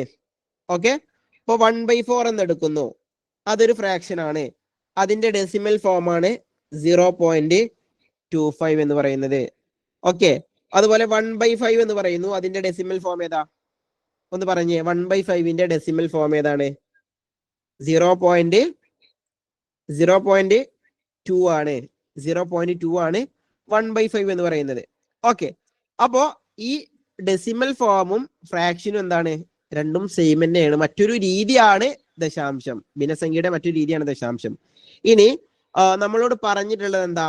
എല്ലാ ഭിന്നകങ്ങളും പൂർണ്ണസംഖ്യകളാണ്. അത് തെറ്റാണ്. അത് നമുക്ക് ബാക്കി എലിമിനേഷൻ മെത്തേഡിലൂടെ ഉത്തരത്തിലേക്ക് എത്താം. അപ്പോ നിങ്ങൾ പഠിക്കേണ്ട ഒരു പാടുണ്ട്. എല്ലാ കാര്യങ്ങളും നമ്മൾ അറിയേണ്ട ആവശ്യമില്ല. മനസ്സിലായോ? എല്ലാം നമ്മൾ അറിയേണ്ട ആവശ്യമില്ല. നമ്മൾ എന്ത് ചെയ്താൽ മതി? അറിയുന്നത് നോക്കുക, അറിയാത്തത് നമ്മൾ എന്ത് ചെയ്യുക? ബാക്കി നമ്മൾ എലിമിനേറ്റ് ചെയ്തെടുക്കുക. അപ്പൊ നമ്മൾ 3 എലിമിനേറ്റ് ചെയ്യുമ്പോൾ ഓപ്ഷൻ ബി ആണ് ഉത്തരമായിട്ട് വരുന്നത്. എല്ലാ ഭിന്നകങ്ങളും പൂർണ്ണസംഖ്യകളാണ്. ഇനി എന്താണ് ഭിന്നകം, എന്താണ് പൂർണ്ണസംഖ്യ? ഇത് ഞാൻ ജസ്റ്റ് ഒന്ന് പറഞ്ഞുതരാം, നിങ്ങൾ നോട്ട് ചെയ്തോ. ഭിന്നകം എന്ന് പറഞ്ഞാൽ എന്താ? ഭിന്നകം എന്ന് പറഞ്ഞാൽ നമ്മുടെ ഭിന്നസംഖ്യകളില്ലേ, ഫ്രാക്ഷൻ. ഇപ്പോ 6/7 ഒരു ഭിന്നകമാണ്. ഓക്കെ, അതുപോലെ 1/2 ഒരു ഭിന്നകമാണ്. അതുപോലെ 2 എന്ന് പറയുന്നത് ഒരു ഭിന്നകമാണ്. അതുപോലെ -3 എന്ന് പറയുന്നത് ഒരു ഭിന്നകമാണ്. അതുപോലെ 4 എന്ന് പറയുന്നതും ഒരു ഭിന്നകമാണ്, അഥവാ റേഷണൽ നമ്പർ ആണ്. അതാണ് ഭിന്നകം. ഓക്കെ, 6/7, 1/2, 2, -3, 4 ഇതൊക്കെ ഭിന്നകങ്ങളാണ്. അപ്പൊ നിങ്ങൾക്ക് സംശയം ഉണ്ടാവും 2 എങ്ങനെയാണ് ഒരു ഭിന്നകമായത് എന്ന സംശയം ഉണ്ടെങ്കിൽ നിങ്ങൾ മനസ്സിലാക്കുക, 2 എന്ന് പറഞ്ഞാൽ 2/1 ആണ്. It's A rational number. -3 എന്ന് പറഞ്ഞാൽ -3/1 ആണ്. It's A rational number. 4 എന്ന് പറഞ്ഞാൽ 4/1 ആണ്. അപ്പൊ അതുകൊണ്ട് ഇതൊരു റേഷണൽ നമ്പർ ആണ്. ഇതാണ് ഭിന്നകങ്ങൾ. ഇനി എന്താണ് ഇൻഡിജേഴ്സ്? എന്താണ് പൂർണ്ണസംഖ്യ? പൂർണ്ണസംഖ്യ എന്താണെന്ന് അറിയോ? ഒന്ന് പറഞ്ഞേ.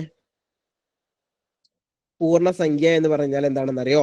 പൂർണ്ണസംഖ്യ എന്ന് പറഞ്ഞാൽ -3, -2, -1, 0, 1, 2, 3 എന്നിങ്ങനെ പോകുന്ന നമ്പേഴ്സ് ആണ് ഇൻഡിജേഴ്സ് എന്ന് പറയുന്നത്, അഥവാ പൂർണ്ണസംഖ്യകൾ എന്ന് പറയുന്നത്. ഇനി നമ്മളോട് പറഞ്ഞത് എന്താ? എല്ലാ ഭിന്നകങ്ങളും പൂർണ്ണസംഖ്യകളാണ്. അത് തെറ്റാണ്. ഇപ്പൊ 1/2 എന്ന് പറയുന്നത് നമ്മുടെ ഈ ശ്രേണിയിൽ ഉണ്ടോ? പൂർണ്ണസംഖ്യയിൽ വരുന്നുണ്ടോ? 1/2 എന്ന് പറയുന്നത് പൂർണ്ണസംഖ്യയിൽ വരുന്നുണ്ടോ? ഇല്ല. ഓക്കെ, 6/7 എന്ന് പറയുന്നത് പൂർണ്ണസംഖ്യയിൽ വരുന്നില്ല. പക്ഷെ ഇതേ സ്റ്റേറ്റ്മെന്റ് തിരിച്ചു പറയുകയാണെങ്കിൽ ശരിയായിരുന്നു. എല്ലാ പൂർണ്ണസംഖ്യകളും ഭിന്നകങ്ങളാണ് എന്ന് പറഞ്ഞാൽ ശരിയാ. എല്ലാ പൂർണ്ണസംഖ്യകളും ഭിന്നകങ്ങളാണ്. കാരണം പൂർണ്ണസംഖ്യ ആയിട്ടുള്ള -2 എന്ന് പറഞ്ഞാൽ -2/1 ഇറ്റ്സ് എ റേഷണൽ നമ്പർ. 1 എന്ന് പറഞ്ഞാൽ 1/1 ഇറ്റ്സ് എ റേഷണൽ നമ്പർ. അപ്പോ എല്ലാ ഭിന്നകങ്ങളും പൂർണ്ണസംഖ്യയല്ല, പക്ഷെ എല്ലാ പൂർണ്ണസംഖ്യകളും ഭിന്നകങ്ങളാണ്. ഓപ്ഷൻ ബി എന്താണ്? തെറ്റായിട്ടുള്ള പ്രസ്താവനയാണ്. അതാണ് നമ്മുടെ ഉത്തരമായിട്ട് വരുന്നത്. ക്ലിയർ ആണോ? പറഞ്ഞ കാര്യം ക്ലിയർ ആണോ? അപ്പൊ നിങ്ങൾ ഇവിടെ എന്ത് ചെയ്യണം? ഭിന്നസംഖ്യ എന്താണ്, അതുപോലെ ഭിന്നകം എന്താണ്, പൂർണ്ണസംഖ്യ എന്താണ് എന്നുള്ളത് നിങ്ങൾ മനസ്സിലാക്കുക. അതുപോലെ ഡെസിമൽ നമ്പറും ഫ്രാക്ഷനും എന്താണ്? സെയിം ആണ് എന്നുള്ളത് മനസ്സിലാക്കുക.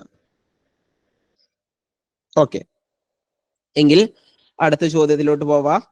അടുത്ത ചോദ്യം, താഴെ കൊടുത്തിരിക്കുന്ന അളവുകളിൽ ഒരു മട്ടത്രികോണത്തിന്റെ വശങ്ങൾ അല്ലാത്തത് ഏത്? Which one of the following measures are not the sides of a right-angled triangle? Right angle ട്രയാങ്കിളിന്റെ സൈഡ്സ് ആവാത്തത്, മട്ടത്രികോണത്തിന്റെ സൈഡ്സ് ആവാത്തത് ഒന്ന് നോക്കിയിട്ട് പറഞ്ഞ് ഏതാണ് ഉത്തരം?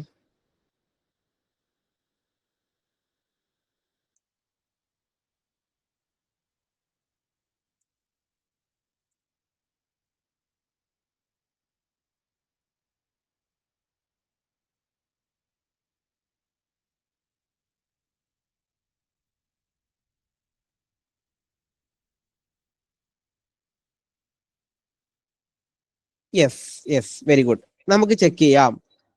മട്ടത്രികോണത്തിന്റെ പ്രോപ്പർട്ടിയുമായി ബന്ധപ്പെട്ട ഒരു തിയറി ഉണ്ടല്ലോ, ഒരു സിദ്ധാന്തം. ആ സിദ്ധാന്തത്തിന് പറയുന്ന പേരെന്തായിരുന്നു? ഒന്ന് പറഞ്ഞേ. മട്ടത്രികോണവുമായി ബന്ധപ്പെട്ട ഒരു സിദ്ധാന്തമുണ്ട്, ഒരു തിയറി ഉണ്ട്. ആ തിയറിയുടെ പേരെന്തായിരുന്നു? നോട്ട് ചെയ്യുക. അതാണ് പൈതഗോറസ് സിദ്ധാന്തം. പൈതഗോറസ് തിയറി, പൈതഗോറസ് സിദ്ധാന്തം. എന്താണ് പൈതഗോറസ് തിയറി എന്നറിയോ? പൈതഗോറസ് തിയറി എന്ന് പറയുന്നത് കർണം സ്ക്വയർ സമം പാദം സ്ക്വയർ പ്ലസ് ലംബം സ്ക്വയർ ആണ്. ഇതാണ് പൈതഗോറസ് പറയുന്നത്. കർണം സ്ക്വയർ അഥവാ ഹൈപ്പട്ടിന്യൂസിന്റെ സ്ക്വയർ എന്ന് പറയുന്നത് ബേസിന്റെ സ്ക്വയർ പ്ലസ് പെർപെൻഡിക്കുലറിന്റെ സ്ക്വയർ. ഇതാണ് പൈതഗോറസ് തിയറി പറയുന്നത്. Base square plus perpendicular square. Okay, അപ്പോ എന്താണ് നമുക്ക് പൈതഗോറസ് തിയറം എന്നുള്ളത് നോക്കാം. ഓക്കെ, നിങ്ങൾ നോക്കിക്കോ.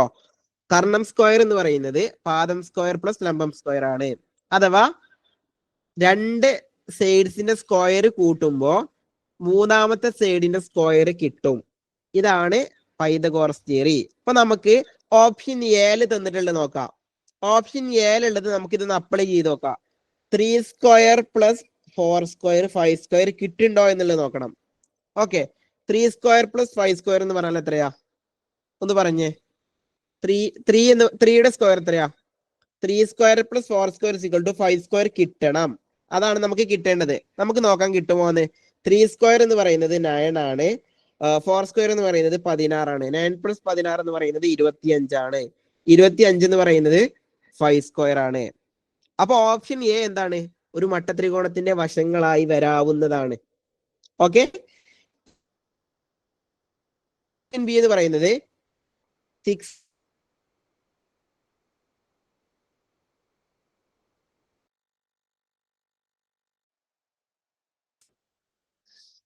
ഓക്കെ, ഓപ്ഷൻ ബി എന്ന് പറയുന്നത് 6 square plus 8 square equal to 10 square കിട്ടണം. 10 സ്ക്വയർ കിട്ടുന്നുണ്ടോ എന്ന് നമുക്ക് നോക്കാം. നിങ്ങൾ പറഞ്ഞേ 6 സ്ക്വയർ എന്ന് പറയുന്നത് എത്രയാ? 6 സ്ക്വയർ 36, അതുപോലെ 8 സ്ക്വയർ 64, രണ്ടും കൂടെ കൂട്ടുമ്പോൾ 100 കിട്ടുന്നു. 100 എന്ന് പറയുന്നത് എത്രയാ? 10 സ്ക്വയർ ആണ്. അതുകൊണ്ട് അതും ആൻസർ ആയിട്ട്. അടുത്തതാണ് ഓപ്ഷൻ സി. നോക്കാം. ഓപ്ഷൻ സിയിൽ പറയുന്നത് എന്താ?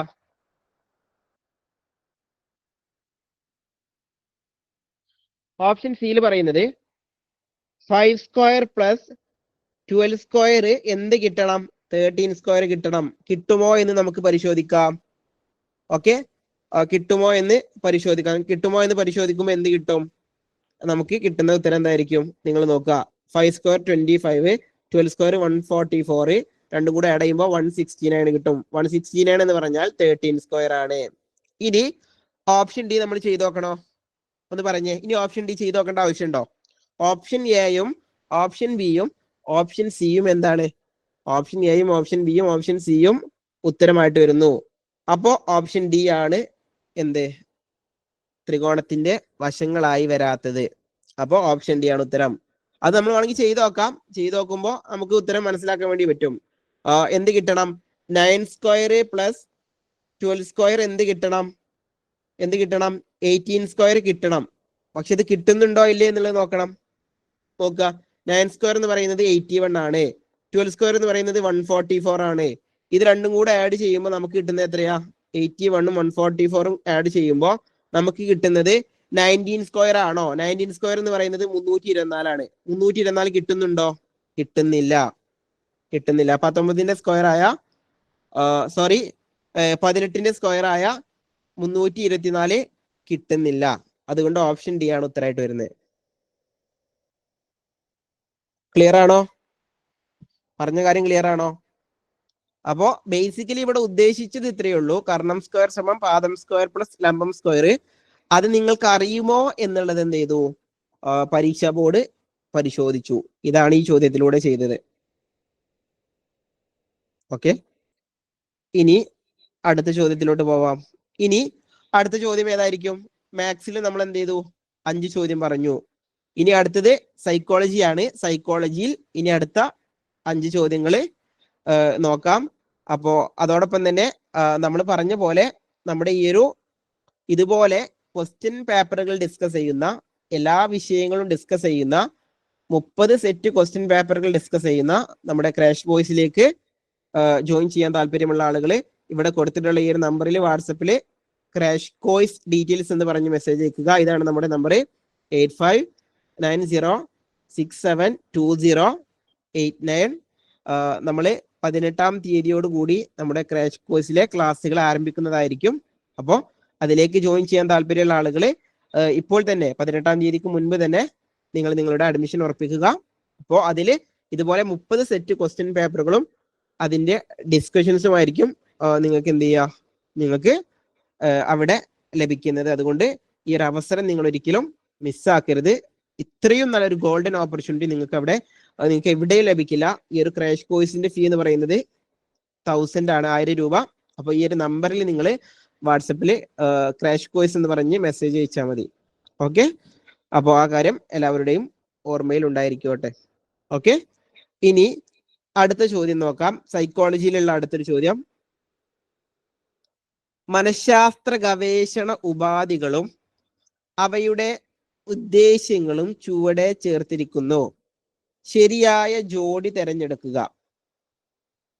മനഃശാസ്ത്ര ഗവേഷണ ഉപാധികൾ, ഉദ്ദേശ്യങ്ങൾ ഇവിടെ താഴെ കൊടുത്തിട്ടുണ്ട്. അതിൽ ശരിയായ ജോഡി തിരഞ്ഞെടുക്കാനാണ്.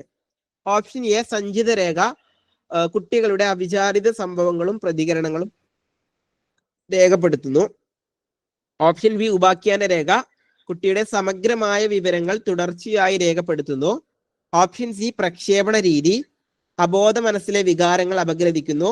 ഓപ്ഷൻ ഡി ക്രിയാഗവേഷണം, ഒരു വ്യക്തിയുടെ പ്രശ്നത്തെ സമഗ്രമായി പഠിക്കുന്നു. ഇതില് ശരിയായ ജോഡി ഏതാണ്?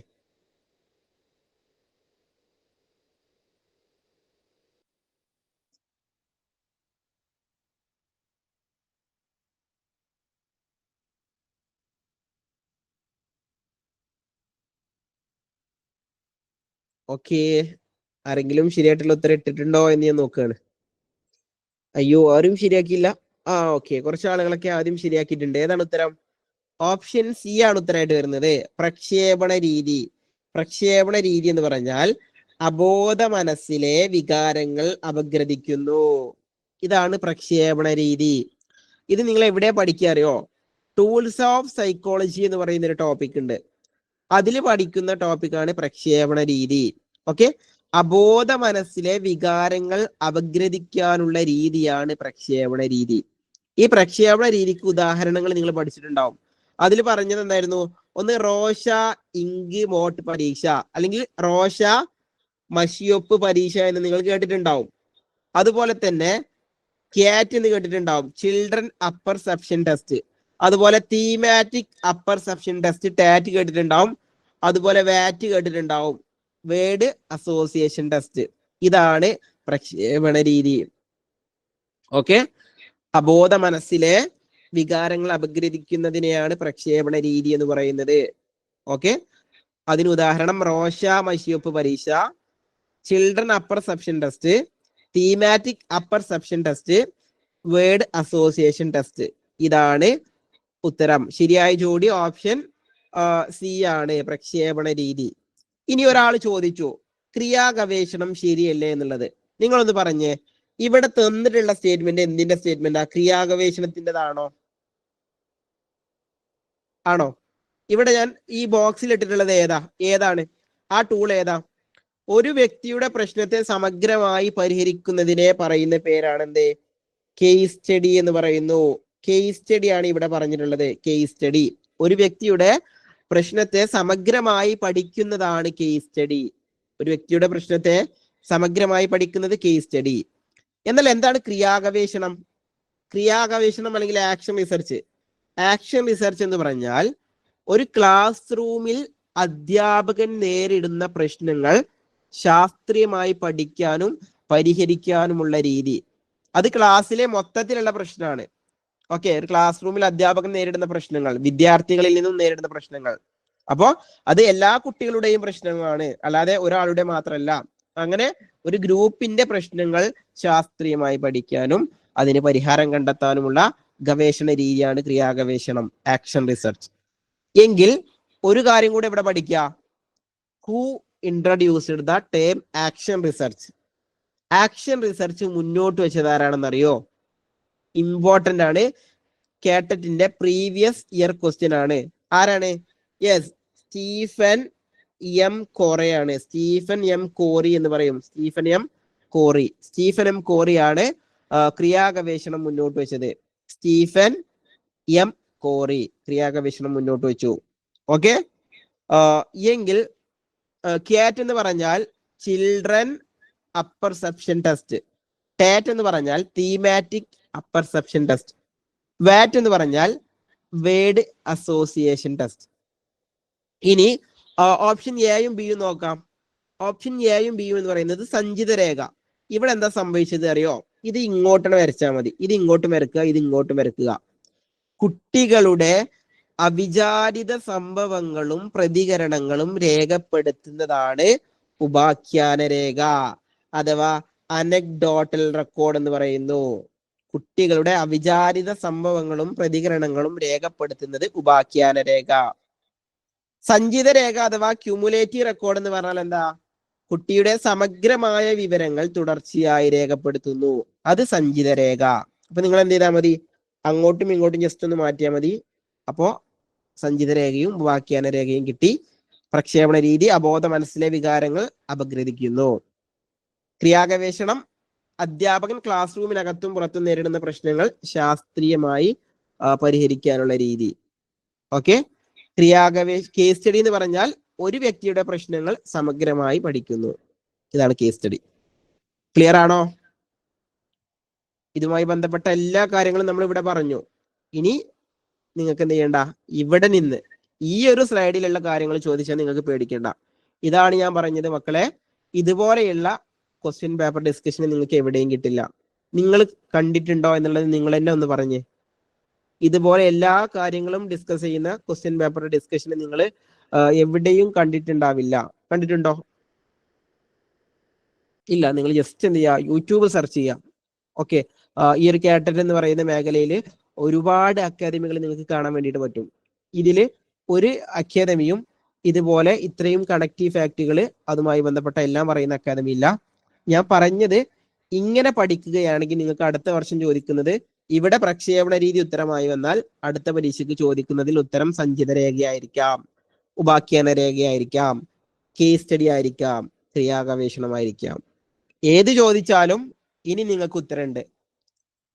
അല്ലെങ്കിൽ നിങ്ങൾ ഈ ചോദ്യത്തെ അപ്രോച്ച് ചെയ്യുകയാണെങ്കിൽ നിങ്ങൾക്ക് ഒരു ഉത്തരമാണ് ഈ ഒരു ചോദ്യത്തിൽ പഠിക്കാൻ പറ്റുള്ളൂ. പക്ഷെ ഞാൻ പറഞ്ഞ രീതിയിൽ അപ്രോച്ച് ചെയ്യുമ്പോൾ ഒരു ചോദ്യത്തിൽ നിന്ന് 1, 2, 3, 4, 5 പ്ലസ് ഇവിടെ ഒരു 5 ഫാക്റ്റും 10 ഫാക്ട് വെറുതെ പറയുന്നതല്ല, 10ഉം പ്രീവിയസ് ക്വസ്റ്റ്യനാ. ഈ പറഞ്ഞ ഞാൻ സ്ലൈഡിൽ നോട്ട് ചെയ്ത 10 കാര്യങ്ങളുണ്ട്. ആ 10 കാര്യങ്ങളും പ്രീവിയസ് ക്വസ്റ്റ്യൻ ആണ്. ഒരു ചോദ്യത്തിൽ നിന്ന് 10 ചോദ്യങ്ങൾ പരിചയപ്പെടാൻ വേണ്ടിയിട്ട് പറ്റി. ഇതാണ് DLED കേരള ലേണിംഗ് ആപ്പിന്റെ ക്രാഷ് കോഴ്സിലൂടെ നിങ്ങൾക്ക് ലഭിക്കുന്നത്. ഓക്കെ, അടുത്ത ചോദ്യത്തിലോട്ട് പോവാം.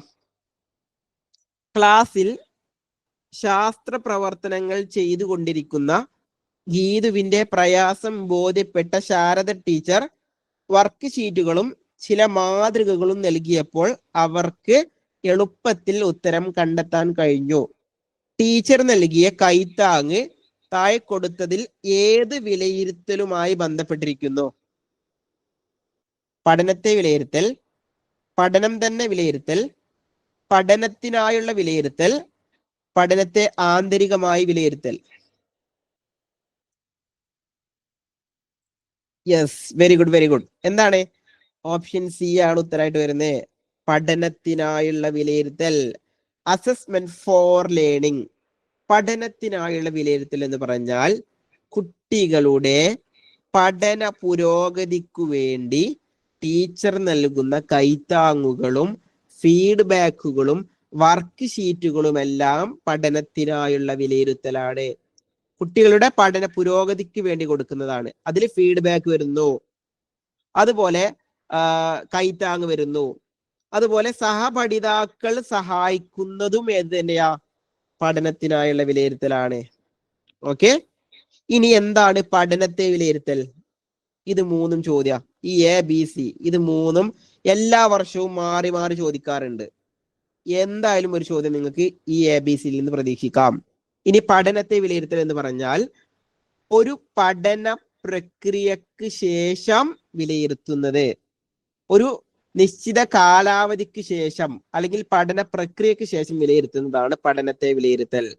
ഉദാഹരണമായിട്ട് ഇപ്പോ സ്കൂളുകളിലെല്ലാം ക്രിസ്മസ് പരീക്ഷ നടക്കുന്നുണ്ട്, 2ാം പാദവാർഷിക പരീക്ഷ നടക്കുന്നുണ്ട്, സെക്കൻഡ് ടേം എക്സാം. ഓക്കെ, അപ്പൊ അതെന്താണ്? ഒരു നിശ്ചിത പഠന പ്രക്രിയക്ക് ശേഷം നടത്തുന്നു. അഥവാ ഓഗസ്റ്റ് മാസത്തിൽ ഓണപരീക്ഷ കഴിഞ്ഞ് സ്കൂൾ പൂട്ടി പിന്നീട് തുറന്നതിന് ശേഷം സെപ്റ്റംബർ, ഒക്ടോബർ, നവംബർ മാസങ്ങളിലെ കുട്ടിയുടെ പഠന പുരോഗതി വിലയിരുത്തുന്നു. അഥവാ ആ ഒരു കാലത്തിന് ശേഷം, ഒരു ടേമിന് ശേഷം, ഒരു ഘട്ടത്തിന് ശേഷം വിലയിരുത്തുന്നു. ഇതാണ് പഠനത്തെ വിലയിരുത്തൽ. കുട്ടിയുടെ പഠന പ്രക്രിയക്ക് ശേഷം വിലയിരുത്തുന്നു, നിശ്ചിത കാലാവധിക്ക് ശേഷം വിലയിരുത്തുന്നു. ഇതാണ് പഠനത്തെ വിലയിരുത്തൽ, അഥവാ അസസ്മെന്റ് ഓഫ് ലേണിംഗ് എന്ന് പറയുന്നു. Assessment of learning. ഇനി അടുത്തതാണ് പഠനം തന്നെ വിലയിരുത്തൽ. എന്താണ് പഠനം തന്നെ വിലയിരുത്തൽ? പഠനം തന്നെ വിലയിരുത്തൽ എന്ന് പറഞ്ഞാൽ എന്താണെന്നറിയോ? സെൽഫ് അസസ്മെന്റ് ആണ് പഠനം തന്നെ വിലയിരുത്തൽ എന്ന് പറയുന്നത്. സെൽഫ് അസസ്മെന്റ്, പഠനം തന്നെ വിലയിരുത്തൽ. അഥവാ ഒരു കുട്ടി തൻ്റെ പഠന മികവുകൾ സ്വയം വിലയിരുത്തുന്നതാണ് പഠനം തന്നെ വിലയിരുത്തൽ. ഒരു കുട്ടി അവന്റെ പഠന മികവുകൾ സ്വയം വിലയിരുത്തുകയാണെങ്കിൽ അതിനെ പഠനം തന്നെ വിലയിരുത്തൽ എന്ന് പറയുന്നു. Assessment as learning. Okay, as learning ആണ്. ഒന്നാമത്തത് പഠനത്തിനായുള്ള വിലയിരുത്തൽ ഓഫ് ലേണിംഗ്. പഠനത്തെ വിലയിരുത്തൽ പഠനത്തിനായുള്ള വിലയിരുത്തൽ ഫോർ ലേണിംഗ്. പഠനത്തെ വിലയിരുത്തൽ ഓഫ് ലേണിംഗ്. പഠനം തന്നെ വിലയിരുത്തൽ ആസ് ലേണിംഗ് അഥവാ സെൽഫ് അസസ്മെന്റ്. ക്ലിയർ ആയോ മൂന്നും? ഇത് മൂന്നും ക്ലിയർ ആണോ? ഇത് വെരി വെരി ഇമ്പോർട്ടന്റ് ആണ്. ഒരു മാർക്ക് നിങ്ങൾക്ക് ഉറപ്പിക്കാം. 150 മാർക്കിൽ ഒരു ചോദ്യം ഇതായിരിക്കും. 3 വിലയിരുത്തലും എന്താണെന്ന് ഞാൻ പറഞ്ഞു. ക്ലിയർ ആണ്? എങ്കിൽ നമുക്ക് അടുത്ത ചോദ്യത്തിലോട്ട് പോവാം. Are you ready? ഓക്കെ ആണോ? മുന്നോട്ട് പോവാം.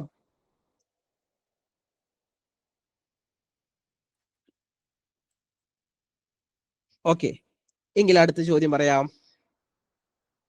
അടുത്ത ചോദ്യം, സീബ്ര വരകളിലൂടെ മാത്രം റോഡ് മുറിച്ചു കടക്കുക, ഉപയോഗശൂന്യമായ വസ്തുക്കൾ കുപ്പത്തൊട്ടികളിൽ നിക്ഷേപിക്കുക തുടങ്ങിയ നിയമങ്ങൾ അനുസരിക്കുന്ന കുട്ടി കോൾബർഗിന്റെ സാമൂഹ്യ വികാസ സിദ്ധാന്ത പ്രകാരം ഏത് സ്റ്റേജിലാണ്? സീബ്ര വരകളിലൂടെ മാത്രം റോഡ് മുറിച്ചു കടക്കുക, ഉപയോഗശൂന്യമായ വസ്തുക്കൾ കുപ്പത്തൊട്ടികളിൽ മാത്രം നിക്ഷേപിക്കുക. ഏത് ഘട്ടത്തിലാ?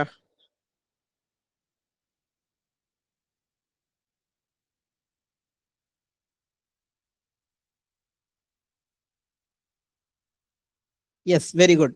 ഓപ്ഷൻ ഡി ആണ് സാമൂഹിക സുസ്ഥിതി പാലനം. ഇതാണ് ഉത്തരമായിട്ട് വരുന്നത്. ഇപ്പോ ഇവിടെ പറഞ്ഞെന്താ? സീബ്രാവരകളിലൂടെ മാത്രം റോഡ് മുറിച്ചു കിടക്കുന്നു, ഉപയോഗശൂന്യമായ വസ്തുക്കൾ കുപ്പത്തൊട്ടികളിൽ മാത്രം നിക്ഷേപിക്കുന്നു. അഥവാ അതെന്ത് വേണ്ടിയിട്ടാ? അത് സാമൂഹിക ചിട്ടകൾക്ക് വേണ്ടിയിട്ടാണ്. ഒരു സോഷ്യൽ ഓർഡർ ആണ് അല്ലെ? ഇപ്പോ കുപ്പത്തൊട്ടികളിൽ വേസ്റ്റ് ഇടാം, അതെന്താ? ഒരു സാമൂഹ്യ ചിട്ടയാണ്.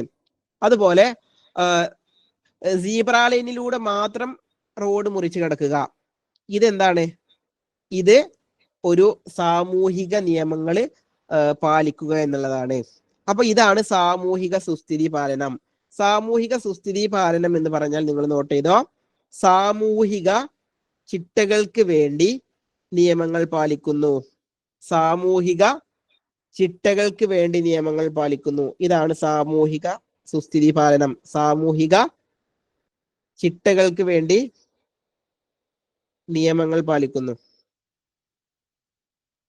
നിയമം പാലിക്കുന്നു. അതുപോലെ സാമൂഹിക നിയമങ്ങളോട് ആയോജനം പുലർത്തുന്നു. സാമൂഹിക നിയമങ്ങളോട് ആയോജനം പുലർത്തുന്നു. ഇതും സാമൂഹിക സുസ്ഥിതി പാലനത്തിന്റെ പ്രത്യേകതയാണ്. സാമൂഹിക നിയമങ്ങളോട് ആയോജനം.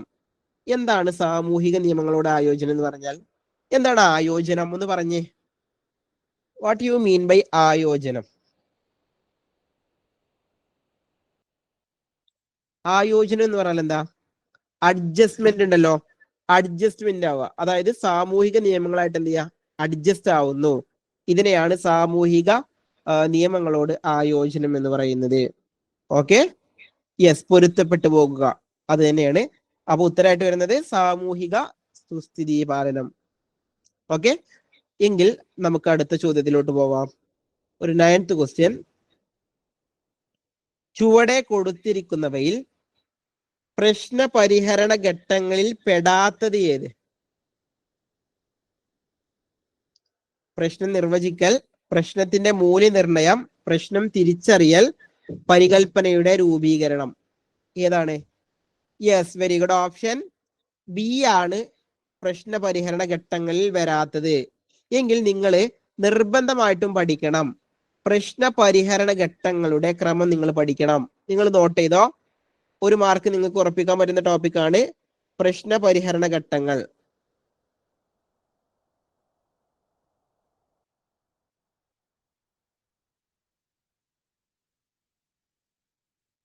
പ്രശ്ന പരിഹരണ ഘട്ടങ്ങൾ. ഓക്കെ, ഒന്നാമത്തെ ഘട്ടം ഏതാ? ഒന്ന് പറഞ്ഞേ, ഒന്നാമത്തെ ഘട്ടം ഏതാണ്? പ്രശ്ന പരിഹരണ ഘട്ടങ്ങളിൽ ഒന്നാമത്തെ ഘട്ടം ഒന്ന് ഐഡന്റിഫൈങ് ദ പ്രോബ്ലം ആണല്ലോ. Identifying the problem,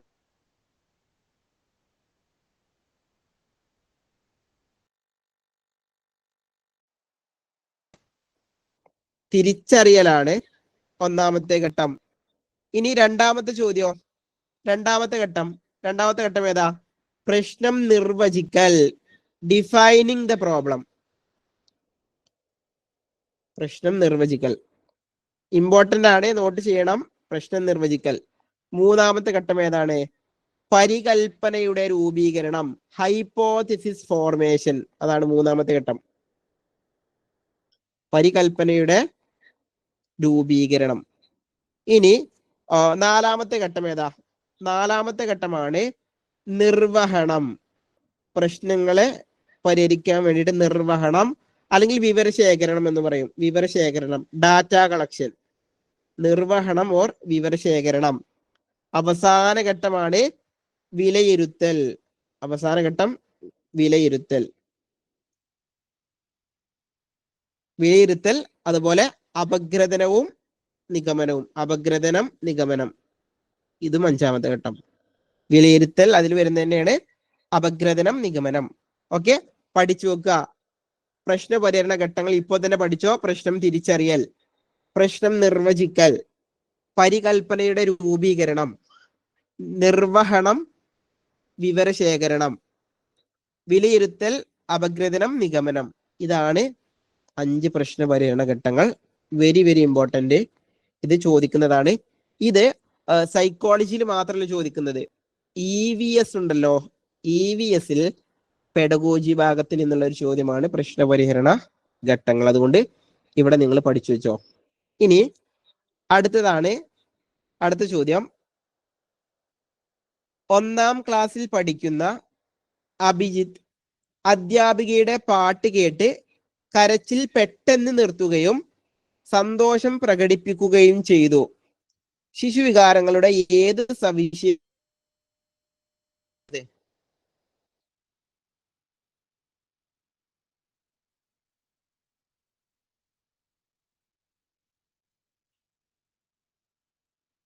yes, very good. Option B ആണ് അല്ലെ, ചഞ്ചലത. ചഞ്ചലതയാണ് ഇവിടെ വരുന്നത്. ചഞ്ചലത എന്ന് പറഞ്ഞാൽ എന്താ? ഇവിടെ കുട്ടിക്ക് എന്താ സംഭവിച്ചത്? കരയുന്ന കുട്ടി പാട്ട് കേട്ട് കരച്ചിൽ നിർത്തി സന്തോഷം വന്നു. അഥവാ ആ കുട്ടിയുടെ വികാരം എന്ത് ചെയ്തു? മാറി മാറി വന്നു. അങ്ങനെ കുട്ടികളുടെ വികാരം മാറി മാറി വരുന്നു എന്നുള്ളതാണ് ചഞ്ചലത. ഓക്കെ, കുട്ടികളുടെ വികാരം മാറി മാറി വരുന്നു, അതാണ് ചഞ്ചലത എന്ന് പറയുന്നത്. ഓക്കെ, ഇനി തീവ്രത എന്ന് പറഞ്ഞാൽ എന്താ? കുട്ടികളുടെ വികാരങ്ങൾ തീവ്രമാണ്.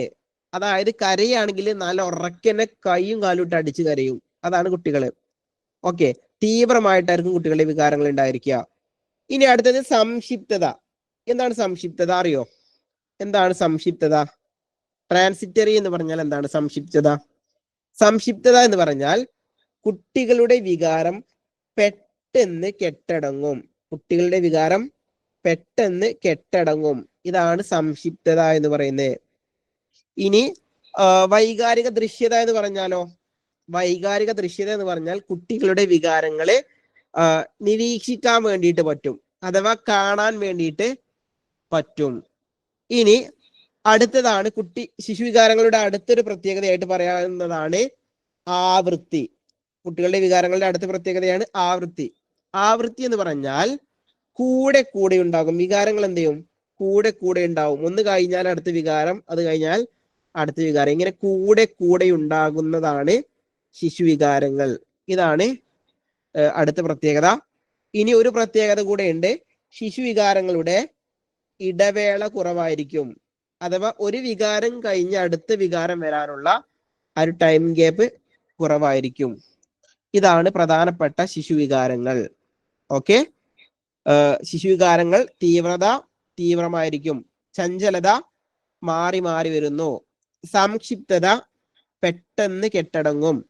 വൈകാരിക ദൃശ്യത നിരീക്ഷിക്കാൻ പറ്റും. ആവൃത്തി ശിശുവികാരങ്ങൾ കൂടെ കൂടെ ഉണ്ടാകുന്നു. ഇടവേള കുറവായിരിക്കും. ശിശുവികാരങ്ങളുടെ ഇടവേള കുറവായിരിക്കും. ഇതാണ് പ്രധാനപ്പെട്ട ശിശുവികാരങ്ങളുടെ പ്രത്യേകതകൾ, സവിശേഷതകൾ. ഇത് ഒരു ടോപ്പിക്കിനെ പഠിക്കാനുള്ളതാണ്, ശിശുവികാരങ്ങളുടെ സവിശേഷതകൾ.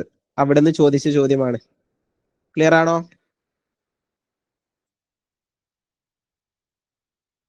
ക്ലിയർ ആണോ? മനസ്സിലാവുന്നുണ്ടോ?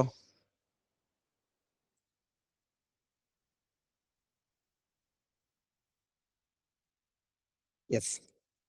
ഓക്കെ. അപ്പോ നമ്മള് പറഞ്ഞ പോലെ നിങ്ങൾക്ക് നമ്മുടെ ഈ ഒരു DLED കേരള ലേണിംഗ് ആപ്പിന്റെ ക്രാഷ് കോഴ്സിലേക്ക് ജോയിൻ ചെയ്യാം. ഞാൻ പറഞ്ഞ പോലെ തന്നെ നിങ്ങൾക്ക് ഇതുപോലെയുള്ള ഒരു ക്വസ്റ്റ്യൻ പേപ്പർ ഡിസ്കഷനും അതിന്റെ കണക്റ്റീവ് ഫാക്റ്റും നിങ്ങളിങ്ങനെ തോന്നുന്നുണ്ടാവും, ഒരു 1.5 മണിക്കൂർ ക്ലാസ് തുടങ്ങിയിട്ട് 15 ചോദ്യം ഡിസ്കസ് ചെയ്തിട്ടുള്ളൂ. ഈ 1.5 മണിക്കൂർ കൊണ്ട് ക്ലാസ് കഴിഞ്ഞിട്ടില്ല, 1.5 മണിക്കൂർ കൊണ്ട് എനിക്ക് എന്ത് ചെയ്യാം, 150 ചോദ്യവും ഡിസ്കസ് ചെയ്യായിരുന്നു. ആ ചോദ്യവും അതിന്റെ ഉത്തരവും പറയുകയാണെങ്കിൽ. പക്ഷെ 1.5 മണിക്കൂർ കൊണ്ട് നിങ്ങൾക്ക് 15 ചോദ്യത്തിൽ നിങ്ങൾക്ക് ആ 15 ചോദ്യവുമായി ബന്ധപ്പെട്ട ഏത് ടോപ്പിക് ചോദിച്ചാലും നിങ്ങൾക്ക് ഇനി ഉത്തരം പറയാൻ കഴിയും. അതാണ് ഞാൻ പറഞ്ഞത്, ഇങ്ങനെ ഒരു ക്വസ്റ്റ്യൻ പേപ്പർ ഡിസ്കഷൻ നിങ്ങൾക്ക് എവിടെയും കിട്ടില്ല. അത് നിങ്ങൾക്ക് DLED Kerala learning app offer ചെയ്യുന്നു. അപ്പോൾ നിങ്ങളോട് ഞാൻ പറയുന്നു, ഏറ്റവും കുറഞ്ഞ ഫീസിൽ 1000 രൂപ കൊടുക്കുകയാണെങ്കിൽ നിങ്ങൾക്ക് ഈ ഒരു ബാച്ചിലേക്ക് ജോയിൻ ചെയ്യാം. നമ്മുടെ ബാച്ചിന്റെ നമ്പറാണ് 8590672089. ഈ ഒരു നമ്പറിൽ നിങ്ങൾ മെസ്സേജ് അയക്കുകയാണെങ്കിൽ നിങ്ങൾക്ക് എന്ത് ചെയ്യാൻ പറ്റും, നമ്മുടെ ബാച്ചിലേക്ക് ജോയിൻ ചെയ്യാൻ വേണ്ടിയിട്ട് പറ്റും. 30 സെറ്റ് ക്വസ്റ്റ്യൻ പേപ്പറുകളും അതിന്റെ ഡിസ്കഷനും നമ്മൾ ഈ ഒരു ബാച്ചിൽ നിങ്ങൾക്ക് നൽകുന്ന ഗ്യാരണ്ടിയാണ്. നമ്മുടെ പെയ്ഡ് ബാച്ചിലെ ക്ലാസിന്റെ ടൈം എന്ന് പറയുന്നത് രാത്രി 8:30 മുതൽ 10 മണി വരെ ആയിരിക്കും നമ്മുടെ ക്ലാസിന്റെ സമയം വരുന്നത്. എല്ലാ ദിവസവും 8:30 മുതൽ 10 മണി വരെ ആയിരിക്കും ക്ലാസിന്റെ ടൈം ഉണ്ടായിരിക്കുക. അപ്പൊ നിങ്ങൾ ഈ ഒരു 1000 രൂപ കൊടുക്കുമ്പോൾ നിങ്ങൾക്ക് 30 സെറ്റ് പ്രീവിയസ് ക്വസ്റ്റ്യൻ പേപ്പറുകളുടെ ഡിസ്കഷൻ ലൈവ് ആയിട്ട് ലഭിക്കും. ആ ലൈവ് ക്ലാസ്സുകളെല്ലാം റെക്കോർഡായിട്ടും കാണാനുള്ള ഓപ്ഷൻ ഉണ്ടായിരിക്കും. അതുപോലെ ഇതിന് പുറമെ നിങ്ങൾക്ക് സിലബസ് ഓറിയന്റഡ് ആയിട്ടുള്ള ക്ലാസിന്റെ റെക്കോർഡ് വെർഷനും അതുപോലെ അതിന്റെ PDF നോട്ടുകളും നിങ്ങൾക്ക് ലഭ്യമായിരിക്കും. അതുപോലെ കേട്ടറ്റ് പരീക്ഷ വരെ നിങ്ങൾക്ക് ചെയ്ത് നോക്കാൻ എല്ലാ ദിവസവും മോഡൽ പരീക്ഷകളും ഈ ഒരു ബാച്ചിൽ ഉണ്ടായിരിക്കും. ഡെയിലി മോഡൽ എക്സാംസ് ആണ് ഈ ഒരു ബാച്ചിലൂടെ നിങ്ങൾക്ക് ലഭിക്കുന്നത്.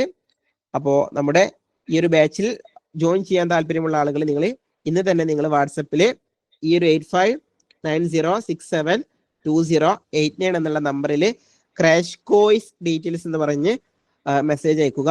മെസ്സേജ് അയക്കുമ്പോൾ നിങ്ങൾക്ക് എന്ത് ചെയ്യും, നമ്മുടെ ബാച്ചിലേക്ക് ജോയിൻ ചെയ്യാനുള്ള ഡീറ്റെയിൽസ് എല്ലാം അയച്ചു നൽകുന്നതായിരിക്കും. അപ്പോൾ ഈ ഒരു 3000 രൂപ വേർത്തിയായിട്ടുള്ള കോഴ്സ് നിങ്ങൾക്ക് 1000 രൂപക്കാണ് നൽകുന്നത്. അപ്പോൾ നിങ്ങൾ എത്രയും പെട്ടെന്ന് നിങ്ങളുടെ അഡ്മിഷൻ ഉറപ്പിക്കുക. നമ്മൾ എത്രയും പെട്ടെന്ന് അടുത്ത ആഴ്ചയോടുകൂടി നമ്മുടെ അഡ്മിഷൻ ക്ലോസ് ചെയ്യുന്നതായിരിക്കും. അപ്പൊ അതിന് മുൻപ് തന്നെ ക്രാഷ് കോഴ്സിലേക്ക് അഡ്മിഷൻ എടുക്കാൻ ആഗ്രഹിക്കുന്നവർ ഈ ഒരു നമ്പറിൽ നിങ്ങൾ കോണ്ടാക്ട് ചെയ്യുക. അപ്പോ നമുക്ക് ഇനിയും ചോദ്യങ്ങൾ ഡിസ്കസ് ചെയ്യാനുണ്ട്. അപ്പോ ബാക്കി ചോദ്യങ്ങൾ നിങ്ങൾക്ക് എന്ത് ചെയ്യാം, എത്രയും പെട്ടെന്ന് അടുത്ത ക്ലാസ്സുമായിട്ട് നിങ്ങളുടെ മുൻപിലേക്ക് എത്തും. അപ്പോ നിങ്ങൾക്ക് എന്ത് ചെയ്യാം,